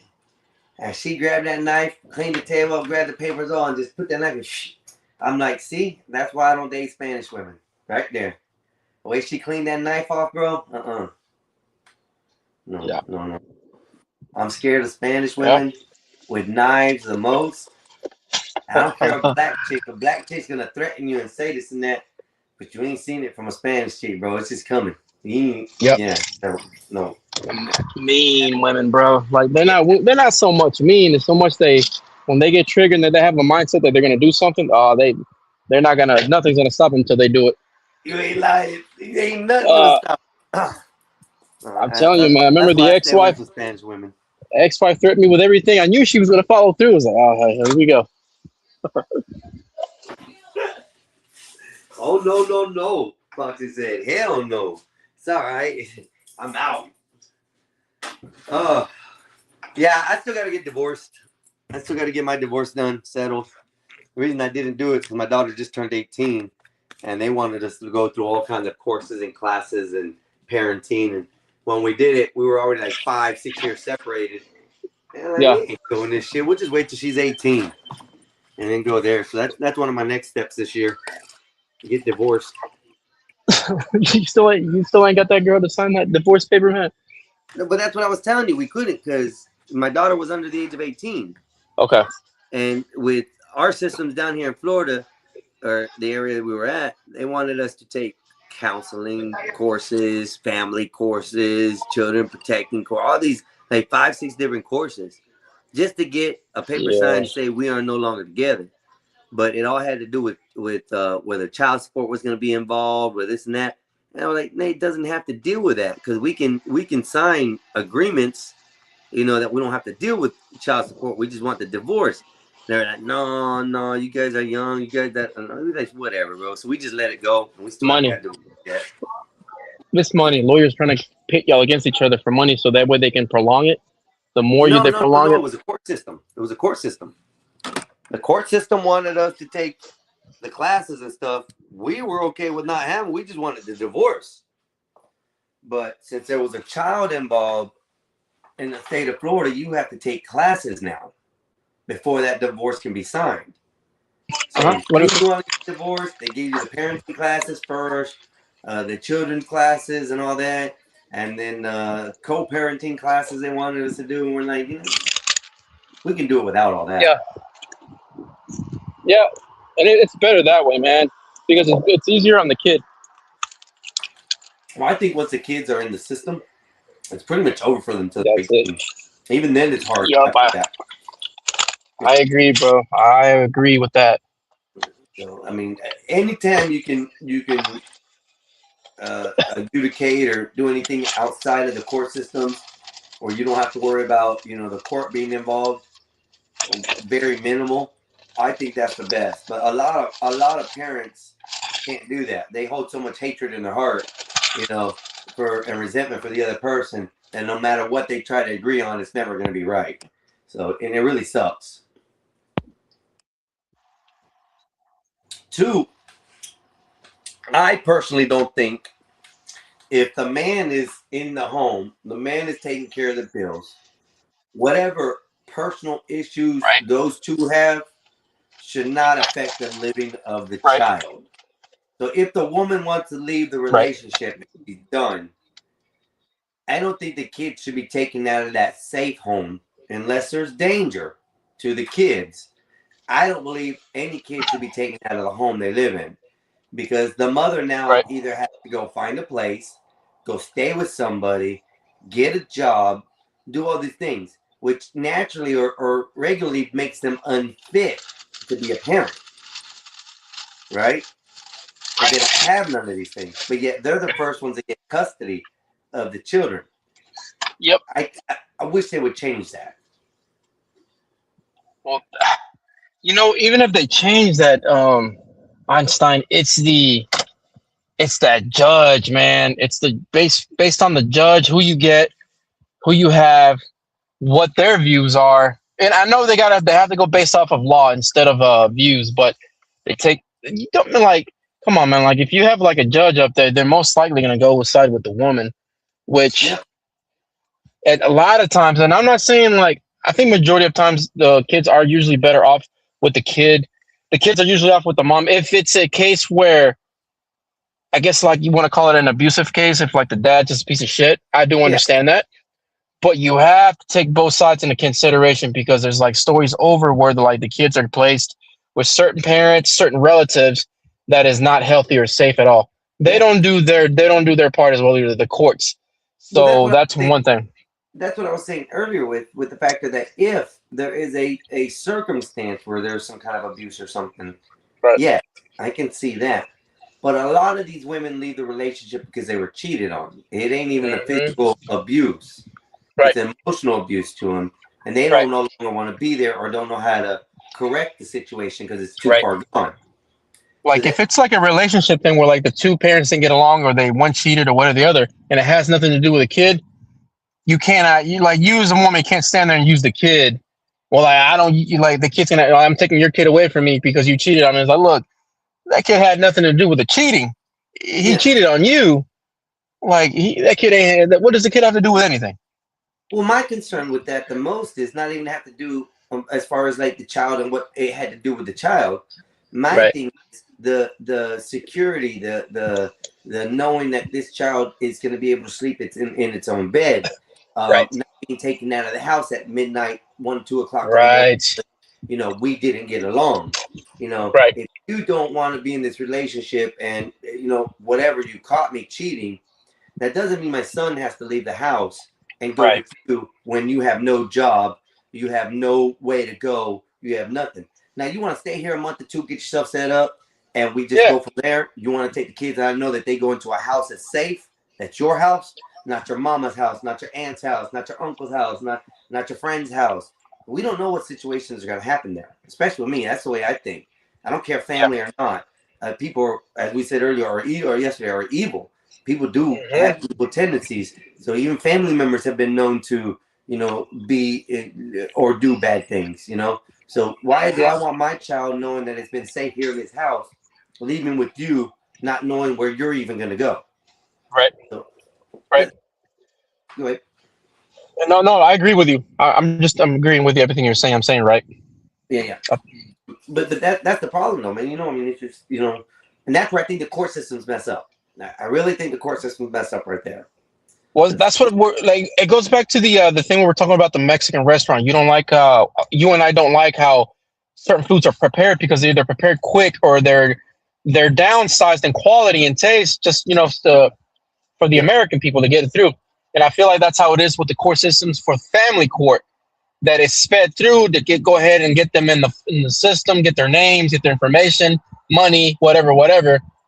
It's sped through that they really don't care. They could care less. People just kind of like show up, take names. They just kind of like document that we showed up to the house. It's a house, 4 walls. There's a door. There's electricity. They do the minimal just so they can speed it through. Yeah, and that's really what it is. And then this is the part that these kids get lost in the system. Yep. That's the worst part about it. Yep. And I'll tell you what, I have had friends that were in the home, like a group home, and then they got moved house to house, family, people to people, and it's always a money. It comes down to money. Like, you talking about budgets, healthcare scams, politicians are stealing money. There's also money, pockets of money for funding for this type of stuff, for like the what they call it, the foster care and all that. Yeah. So there's always money involved, dude. They really don't care about the kid. Now, I'm not like, I don't want to say fully, because I know there's people that do actually care. They're like, those are individuals that care about those children and make sure that they're good or whatever and whatnot. But we all know that like the child foster system is ass as well. Yep. Like, a lot of these kids, like, they're lost, forgotten about, and like they turn 18 and they're like, all right, good luck, you're an adult now, get the hell up out of here. Yep. And it's bad. Yeah, and it's horrible because some of these kids don't even get to start off in life correctly. Mhm. You know, because of that. I just don't know, man. Like I said, I think I would rather see in the court systems them change. Now, Epoxy, I got lucky. When my boys were 2 years old. Me and my wife had split up, and we were trying to get this before we even got married. And you know, we split up, and we ended up having to go to court. Of course, I straightened myself up, got everything right. I was doing good, had my job, my own place at that time again. You know, so I was fighting for my kids. And she came to court, and of course, she didn't come to court in the best of conditions. Let me put it that way. And the judge looked at me, and this goes back to your saying that the judges, it depends on the judges. Yep. The judge looked at me and said, you know, Mr. Martinez, you're lucky. I'm going to let you take care of these kids and take them home. But if you don't, you know, they're going to be back in the custody of her. And it was so hard for him, this man, to give me custody to my kids, because the simple fact is my ex-wife's father and the judge were like toe and toe. They go fishing every weekend. Yeah. You know, they have lunch and shit, you know. So this, they thought was like a sure win for them. Yeah. But she ended up coming to court all messed up. And the judge had no choice but to award me. If it wasn't for the factor of that, she would have got custody of my kids, and I would have never seen them again. Yeah, I agree. And I guarantee. So my situation on one of them was where, and I had to go through the whole COVID where everything got stopped, so I wasn't able to see my kid as much and all this, man. So it was annoying. Even after COVID, it was still annoying, dude. It took me a whole 6 years just to get done with the custody. Jeez. So at one point, I had her every other weekend, Friday 7 p.m. to Sunday 11 a.m. Every other weekend. And then I got it changed when she started school. So look, like, if y'all want me to prove something, y'all got to give me some more time with my kid during the school week and everything and all that, because she's now started school. So it changed. I got her from Wednesday to Monday every other week. That was perfect. That's fine. But then when my daughter was when she started school, everything was fine at first, but then she didn't want to get up early. She was only like 5 years old. She was running around, hiding, you know what kids do when they don't want to go to school. And the ex-wife used that, took it to court, and it went right back to Friday nights to Sunday morning when I drop her off every other weekend. So I literally only got her 2 Saturdays out of the whole month. And I didn't tell the judge because because I was pissed off when the judge changed it. And my kid's kindergarten teacher showed up to school, and she didn't know. The kindergarten teacher didn't know. Like, she apologized. She was like, "I'm sorry. I didn't know this was going to happen." I was like, "You don't need to apologize to me. Like she used you. Like, my kid's mom used the teacher." And I told the ex-wife, I was like, "You're not realizing you're not hurting me. You're hurting our kid, because she always asks, Dad, why can I have more time with you?" And now that the judge reversed it, now she has less time again. We're playing with her, like, you're playing with her mind. Like, she sees me a lot. She sees me less. Now she sees me more, and now she's seeing me a whole lot less. But shit, so it's like, and then in the end, I knew it was just going to be a circle all the way around to where it should have been. We ended up getting 50-50, 1 week on, 1 week off, and it is better now. Communication is better. There's no tensions, there's no issues and whatnot. I mean, tensions are there because of her new husband, but that's just what she fed him, which I could care less about. That has nothing to do with me. That's something they need to talk about, which, I mean, I could care less. That's you, bro. That's for sure. Dude. That's in their household. Yeah.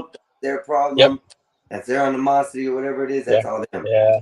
I'm gonna Yep. tell you, so So my ex-wife, like I said, she was something else. Let me put it that way. Like my daughter was the second portion of any kind of custody things or whatever. We got back together after that first part, and right. we were back together for several years. Of course, we ended up being together for 17 years, but we ended up having my daughter. And when my daughter was born, oh man, that changed the world on me, bro. Yeah. That girl, Yeah. my ride or die, bro. Yeah. Anything I Yeah. went, anything I did, she always wanted to go with me. Like I got Yeah. photos. She was little, her sitting inside the car after I go get some money and put the Yeah. money in her. She's just waving it, you know. Or I got pictures of her just riding with me every time. So Yep. yeah, you know. But after me and her like tried reconciling and it didn't work, I was over here in this area and I was coming back and forth, back and forth. It didn't work for her. She didn't like it, so we ended up, you know, basically going our separate ways. Well, my daughter was involved in it this time. Yeah. And that's where I see what real damage women can do to children. Because my boys weren't alienated away from me. My daughter was. Yeah. So it even got down to the point, man, where, you know, my wife and everything kept on telling her that, oh, this and that, and I'm the bad person, da da da da. Well, come up after years, me and my daughter got an argument like a couple months ago because I'd stopped by, see her, da da da. She wanted some money. I was giving her money because that's the only time she ever calls me now. Yeah. You know, it's, oh, Dad, I need this, I need that. Okay, no problem. Even if it's my last dime, bro, I'd shoot it to her. You know, because that's what it was. That's the only way communication I could talk to her. The only time she talked to me is when she asked for money. That's fine. That's better communication than none. So, with that said, it got to the point where one day we were talking. I was visiting, and we were talking, about the different styles of people and different things that are going on. And she got into about Trump and how she doesn't like Trump and he's a pedophile or a pedo or whatever and all that, and this and that, and I was like, no, he's not. Where did you get that from? Oh, well, he say he does this, he does that. I said, no, he just said that. He got caught in a conversation. Oh, well, he said something about his daughter, da da da da da da da, and he would do this, and he would date her if he was this and that. I'm like, no. You're misunderstanding that concept. You're misunderstanding that what he's saying. He's saying that, yeah, that's his daughter. He's not trying to do anything with her, but if it wasn't his daughter and she approached him, by God, I mean, he wouldn't have a problem with taking her on a plane, taking her out to dinner, doing something like that. That's what he meant. And I tried to explain it to her. And she goes, oh, you talk like that? I said, yeah. I've talked to my friends about, my kids and da da da da. And when they say, oh, your daughter's pretty, that's when I stop and I say, yo, bro, we ain't talking like that. You ain't gonna talk about my girl's boobs. You ain't gonna talk about nothing like that. That just don't happen between us guys like that. It just don't. So we know the limits. But she goes, oh, you talk to people like that, you're sick like that too, and da da da. I'm like, so I just left her all mad. And I was like, this little girl didn't understand what I was saying is that we protect our daughter's beauty. Ain't no man gonna talk about her like that. But we have talked to people and said, oh, my daughter's, gosh, she's developing. Oh my gosh, I hate to see what's gonna happen. I don't know what guys I'm gonna have to beat down, trying to holler at her. And those comments what made her think that, I was a weird person instead. And I was like, no, it's not that, mommy. Is we talk about to make sure that guys aren't going to look at our daughter that way. Because if they do, then we got a problem with that person. That person can't be around. But she wouldn't accept it. And it was crazy. That's how alienated my daughter got away from me. It got even to those points, that her frame of thought and thinking is not correct. Let's go down to the immigrants. The immigrants should be allowed to be here, she said. The immigrants should be allowed to stay here, and we should be the ones footing the bill for them. And it's okay if they get money from the government because, they need it. That's the kind of mindset that my daughter has. And it's disgusting, but it is what it is. I can't say nothing. It's her set. If she was with me that whole time, that would have never happened. All that thought process and thinking that the fruit rainbow is better than anything else. No, I had to walk away so bad. Yeah, crazy, man. Don't ever lose that with your daughter, bro. If you can get whatever time you can to spend with her, even if it's an emergency situations, and you ain't got the time to do it, scoop that little girl up and keep her at your side. Oh, I do. Because whatever Yeah. you teach her is going to make the big difference in the world for her. Oh, I do. I've never missed one time with her at all whatsoever, man. I don't. My little girl, when she was born, and that goes back to the thing. Whenever she was born, the ex-wife would always hold things against me or whatever, this and that. But when she was born, oh, she knew. She knew when it went down that I left her. This is the thing.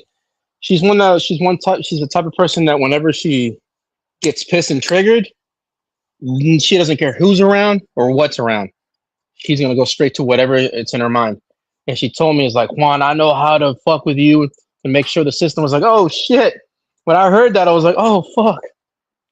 So I knew there and there, I was like, this is gonna be something else. And then like having my little girl born, she would go everywhere with me, man, just like you. And then whenever we split up and I kneeled down, she would come in, like I kneeled down to give her a hug. She would come in between my legs because she wanted to go with me. Yeah. Oh my fuck, man! Is that whole COVID, man? When the ex-wife met somebody and then they were dating and eventually they got married, that fucked me up because it was I knew what she was doing. Yeah, I knew what she was doing. So it's like manipulation. Yeah, that's all it was. But now that she's 9 years old, she gets the point now. Yeah. Well, I thought my daughter would too. But I think she was really, really trapped away from me, too far and too gone. Yeah. And I would say my fault. I'm not gonna blame it on my ex-wife. I'm not gonna give it nobody else. I'm not gonna put that plate on nobody else. Right. I could have sat there and struggled through all the bullshit and waited for my daughter to be old enough to understand. But the shit had got too far deep and too intense that it was getting physical. And I couldn't have my kids seeing that. So, that's the main reason. Yep, that's why I left. I just thought it was this one liked to fight and throw things, and I even recorded it one night, not to use it against her, but to show that this is how far it gets. Right. Like this is what's happening. Long story short, I didn't have the time to do that because she went ahead and did all the other extra bullshit legally and all that, and accusing me and all this and this and that. And she was I still had that video and all that and everything, and she begged me not to show her parents and shit. It was like, yeah, whatever. Like I wasn't gonna show her parents. It went for that. It wasn't to use against anybody or her. It was just more of a look. This is what's going on in the house. Can we fix it? Yeah, and it never got to that point. Playback for her so she can see how she's acting, and we can figure out how to fix it type deal. Okay. And you know what, Unsigned, by that point, it wasn't even for me to show her how she's acting. It was more, I figured out a way that, look, this is what's going on. What can we do? Because I got to a point to where I started learning how to do the marriage. I know the husband. It's never a you or me. I learned the we. Yeah. Well, I say the best like this, bro. You could take me, turn the M upside down, and we got we. So it's really what it is. Yeah. Yep. And that, that's exactly right. Yeah. It's me, but I know I need to say we. Yep. Yeah. You have to be able to turn that M upside down and make it a we, because if you can't make it a we, it'll never be. That's the only way I can look at it. And it made a nice little rhyme, but it's facts. I mean, there's not an I in team, but there is a me in team, and you can't do everything me. Turn the M upside down. It's a we. Yeah, dude. It's different. But I mean, even then, man, I loved being a husband, and I really enjoyed being married. It wasn't like people will look at it and was like, man, could you ever get remarried? It's like, yeah. I was like, that's not the point. The point was, it was like I just married the wrong person because I tried everything. I don't know about that. I don't know if I can get remarried again. Maybe I could, but not but if it's marriage, if it's if I feel it and I know it, yeah. But right now, I think the only plan that I have is finding a girl that's long term, she has her shit together, and then I visit her place, I stay at her place, and then she does the same thing with me. Yeah. But it's like a relationship, but it's nothing, but without the marriage title, I guess you want to call it. Yeah, you're not cohabitating. Yeah. You're in a relationship, but it isn't like you're physical every day with it. So yeah, Right. I think some of those are better. It depends if both sides are able to financially take care of themselves. Like when one starts Yeah. leaning on the other, that's an issue for me. But Yeah. I'm with you on that. Though it does make sense to have something like that. I don't know right now if I can do that. I just turned 45, bro. I've tried so many trials to relationships, and you know what? I've just really come to find out that women don't appreciate a good man, a good person. Like I sat through that relationship for 17 years, bro, with hell being thrown at me. I mean, in the beginning, it started out like, yo, I'm mad. I don't want to talk to you right now. I'm leaving the house. Let me go for a walk. Lock the door. Like, what are you doing? Get out of the way. I just want to leave. I don't want to argue. Block the door. Then they got from block the door to slap me across the face. I'm like, Oh damn. yeah, God damn, man. But I did this for a very long time to try to, save and stay with the marriage because I myself didn't want a broken home again. I came from one. My dad was never around. I got to meet my dad when I was 15 years old, sort of type shit.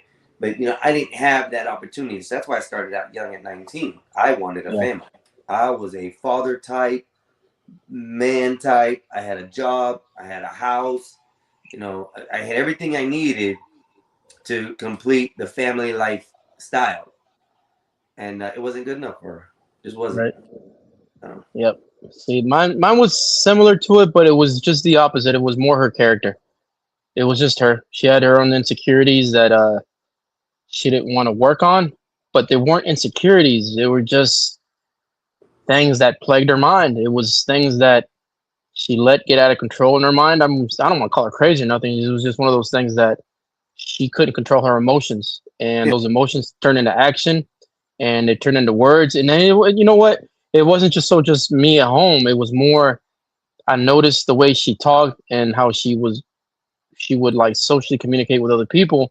Her not realizing that you're dogging people, like you're downing people, and you're not even fucking realizing it. I gotta tell you on the side. I was like, yo, the way you just talked to your mom. I was like, what the hell's wrong with you? Who the hell do you think you are? So it was like, then when I seen like, and I'm gonna tell you this, that saying that as soon as you put a ring on it, they change. That was me.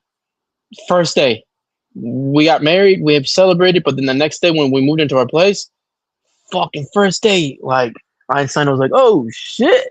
I was like, all right, whatever. It went from like day and night, like quickly, like at a snap of the fingers, like, oh damn, like. But one thing though is like that I didn't lose is I told her like, yo, you gonna cut this shit out because this whole social media and the way you're acting, you're doing all this.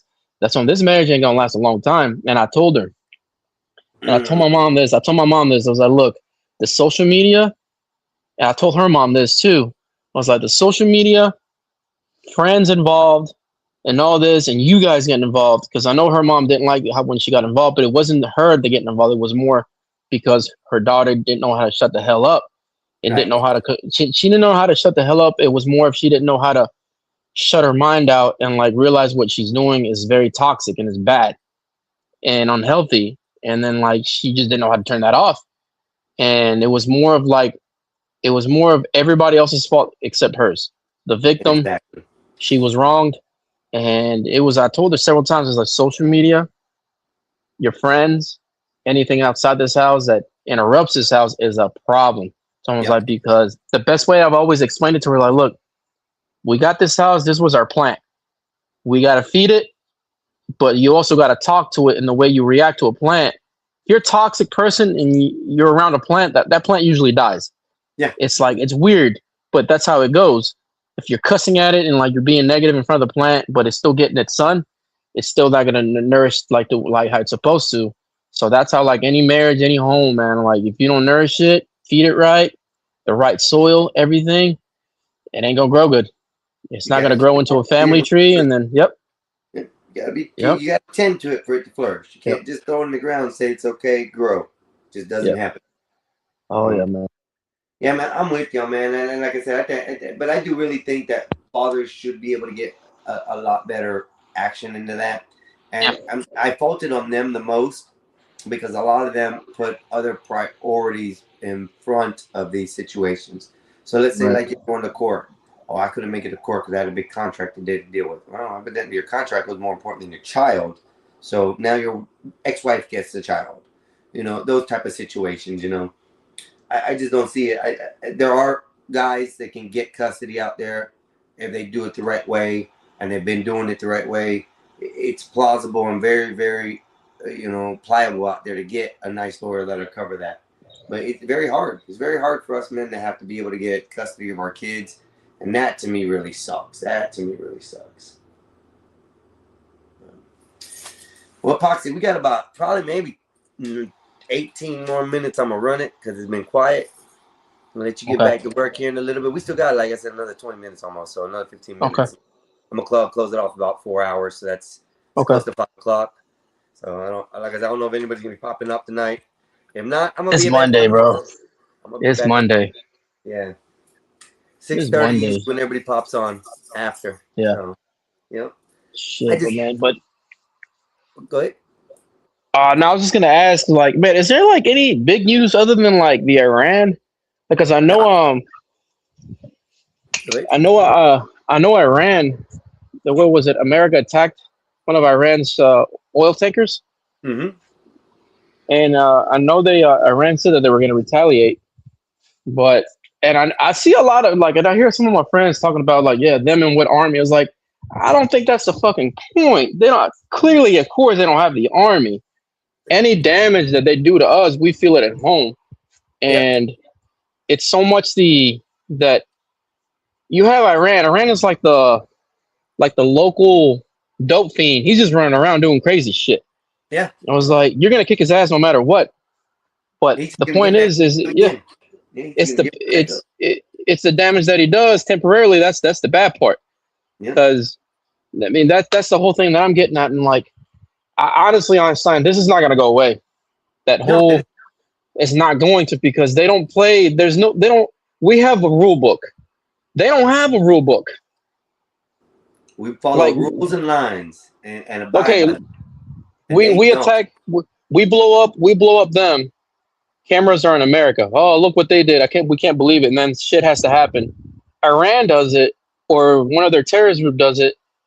It's already predictable. You knew they were going to do that. That's the bad part. They've already have that image of like, man, they don't give a fuck. We like America. It's like we don't give a fuck, but there's like fucks given. Like there's certain things that like we can't do. So it's like, dude, I don't know how more long this is going to go, honestly. I think it's going to go further because they're estimating gas prices to go up to $5 being the national average, bro.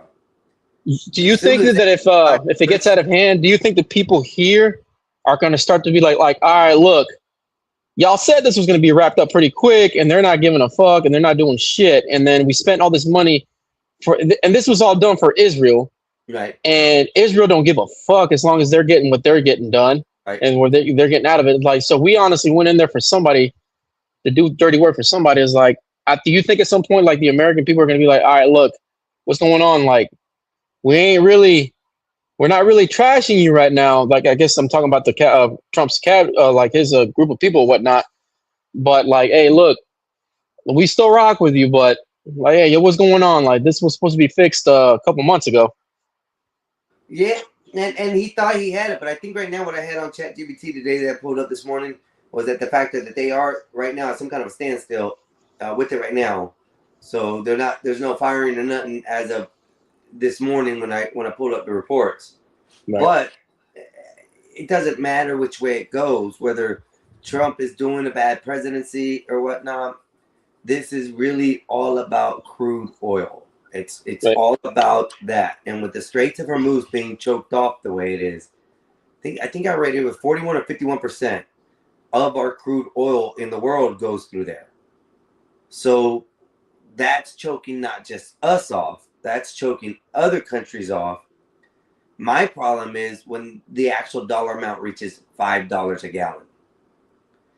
If the national average comes to be $5 a gallon, I don't think the normal household with a vehicle is going to be able to survive. That's where the problem is. Not only because of that, but now you have fuel, which is now driven up in commercial vehicles, personal vehicles, and flights. Jet fuel is also affected by this. So if these fuels keep on going up, even at $5 a gallon for a car, that makes it what, $150, $200 a month more, $300 a month more to get in your pocket to Yeah. do other things. But now Yeah. we're having to spend that money on top of what we're paying. Now we have to pay the adjusted prices on the foods and the groceries and anything we're buying at any store, because that just went up. Right. With that $5 increase or that $5 hit mark that they're talking about. So you imagine your gallon of milk. We're already paying anywhere from $4 to $3.99 to $5 a gallon at a store, at a grocery store. I was explaining earlier that I went to a gas station a couple of weeks ago, the one right over here, because the grocery store was closed, to get some milk, and the gallon cost me $8. Damn. $7 and something cents for the gallon of milk at a convenience store. So you tell me that the prices aren't going up because fuel's going up, or because supposedly the Somalians stole $1 billion, which didn't even put a flick on our money. I don't know as far as what I feel. But see, that's just personal emotions, and like you twist it in your own personal like emotion and say things they ain't supposed to be saying. You know what I mean? It's like the whole you remember when those people went into like the White House and tried to break in and whatnot? Like when they the march, I guess the marchers, they went in there. Talking about the insurrection. Yeah. So there was a guy at the gym. He was telling me about it. He explained it as it was just a bunch of people going in just to talk about it, talk about the issues. Like, bro, it's like you guys are like, you're letting your emotional, like your personal opinions and views, like sway reality. Because the man was literally telling me, "It's like, no, we didn't break in there and like the insurrection. It was none of that. We just walked in there. We just wanted to talk about things." It was like, oh my god. I was like, you're really playing yourself right now. I was like, whatever. Doors were broke. Doors and furniture inside the place were broke and stolen. No, you guys just didn't go in there to talk. Right. Yes, it was probably fed by the wrong agenda of somebody, saying go, go, go. And I don't think it was Trump, to be, honest, because no once did he say, go down there and destroy shit. So I don't quite believe that happened, but for them to walk into the buildings and break into the buildings, that's where all the crime, I say, came. And those are the ones that should be charged. Anybody that stepped inside that building, not on the outside. You can be on the outside, that's fine.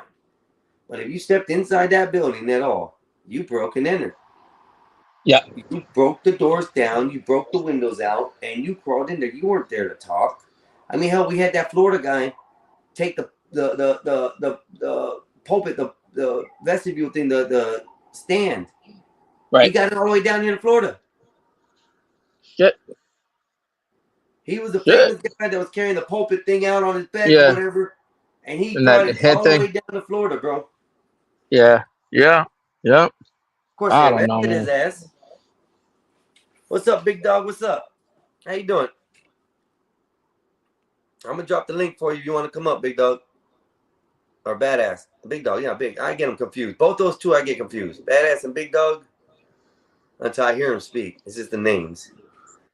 How you doing today, bro? Just me and Epoxy up here chilling. Ain't got nothing else to do. Don't know if my brother's going on tonight. But I was going to close it out if nobody else is coming up, or I don't get nobody else, because it's just me and Epoxy for the last little bit talking. It's been great. He's white, I'm black.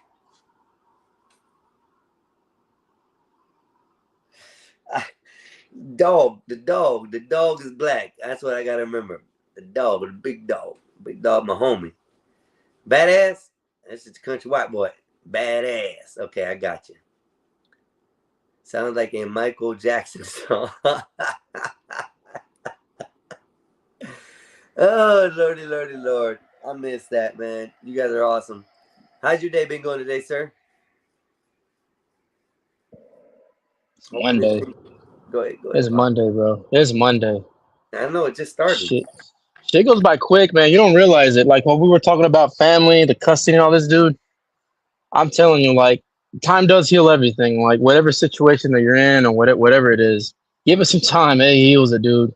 But the best thing is like when you like have conversations and like with like you and your brother, just having the conversations, man. And like even if it's like some of the ladies that come on the panel, just having the conversations from like a man's perspective and like a woman's perspective is good. But like I think with anything, man, just time just heals everything. Yes, as soon as I get going, that's one of the things I'm looking for. I'm going to look for a female co-host. Yeah. Because I want both sides of the field, both sides of the perspective and everything. And that'd give a full range, especially if she's an intelligent woman and Right. can have a conversation. Right. That would be good. So, Right. yeah. Yeah. That is Because what I know, we'll be looking for. because see, I know it's, you would think Breaking up. that I'm attacking her. Go ahead. She conversation with my sister like in the past, like she would think that I'm attacking her. I was like, no, I'm not attacking you. I just not. I don't. I don't have to tell the entire story. I'm just telling you what I felt that in that moment, and this is how I reacted. This is what I did. This is what I thought. And then in the end, it's like when we're talking about time. Time heals everything because with time, you realize you reminisce over everything. I was like, man, like all that was done just for this. Like, Yep. it's just a waste of time. It's like when we're talking about like I was telling you how I went with my ex-wife, the whole custody battle, the going back and forth to court. Dude, it was like now at this point, like it was all just for nothing, man. It was like it goes back and forth where like you're arguing, fighting, and that goes with any situation, like in relationship now, your family, your friends. Yeah, you just give it some time without having to go too far. Even if like you got to a point to where like you guys don't talk, where friendships are lost, like give it some time. Like you can always make those up.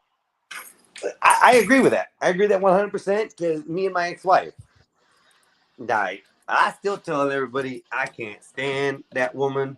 I can't stand her at all. Like, Yeah, I don't even like to talk to her when I'm in her right, presence, right? Or around the kids and right. stuff. I just don't like to say much. I'll say hi and that's it. Yeah, But it's gotten to the point where we couldn't even talk. Like, we couldn't even yeah, talk together. It was like, every day was an argument. Every day, no matter what, right? Finally, I just said, you know what? Hey, eliminate contact. I deleted, I blocked, I did all that shit just to have, my mindset so I can free it and not have to worry about it. And after time, it built back, and now I can be in her presence without being aggravated or mad or anything like that. So yeah, you're right. Time does heal shit. The world, yeah. Give me a minute, I son. huh? I don't know who's Give me a smoking. minute. Oh, I smell it. Say that again. Password. Shitty. No, we didn't go to work. Why? We're on vacation. Oh, you are? Yeah, I put in PTO last week for this week. Oh, hell yeah. Because I didn't know we were going to have a job or not. The way they were talking, they were telling us they were getting rid of us. I was using my PTO for anything. So I took it, Keith took it, and Fat Boy took it too. And what sucks is that Fat Boy just got his 3 weeks of PTO. Yeah, I know. But we're still there. They're going to keep us at least 6 months and then transfer us over to the underground. No, not 6 months. Spectrum Lightspeed has 90 days to finish all their work, or 60 days to finish all their work. Yeah, but there's something else. We got other work. We got AT&T contracts. No, T-Mobile.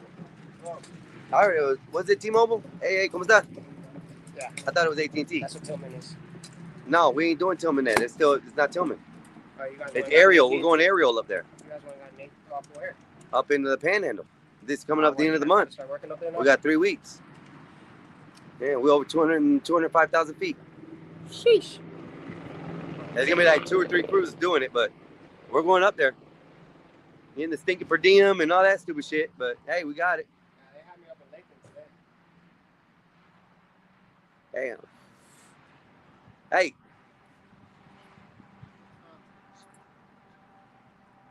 That's a small one. I don't have a blood. Fuck. You suck. I'm not breaking that shit open. I know. You suck. Fuck, I thought you had some.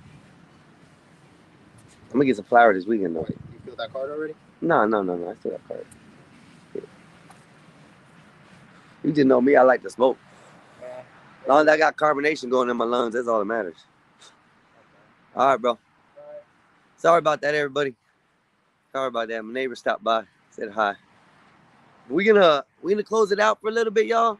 I appreciate y'all stopping by. It was a great 4 hours. We did great. Had good conversation. Had a rude ass come in. I wasn't dealing with people like that on my page. If you want to act ignorant and not carry on a conversation, you don't need to be over here. I don't need to hear your rhetoric or whatnot. I like to learn from people. I like to learn and get wiser, as I say. But if you're going to come over here to this page and act the fool and start calling names and cussing out people, that ain't the type of channel I want to run. There'll be nights for that where we can chit-chat, argue, maybe have some good arguments about stuff. But this ain't the channel that I want you coming on here being disrespectful. There's going to be people on here that show respect. There's going to be ladies on here that show respect, that come on.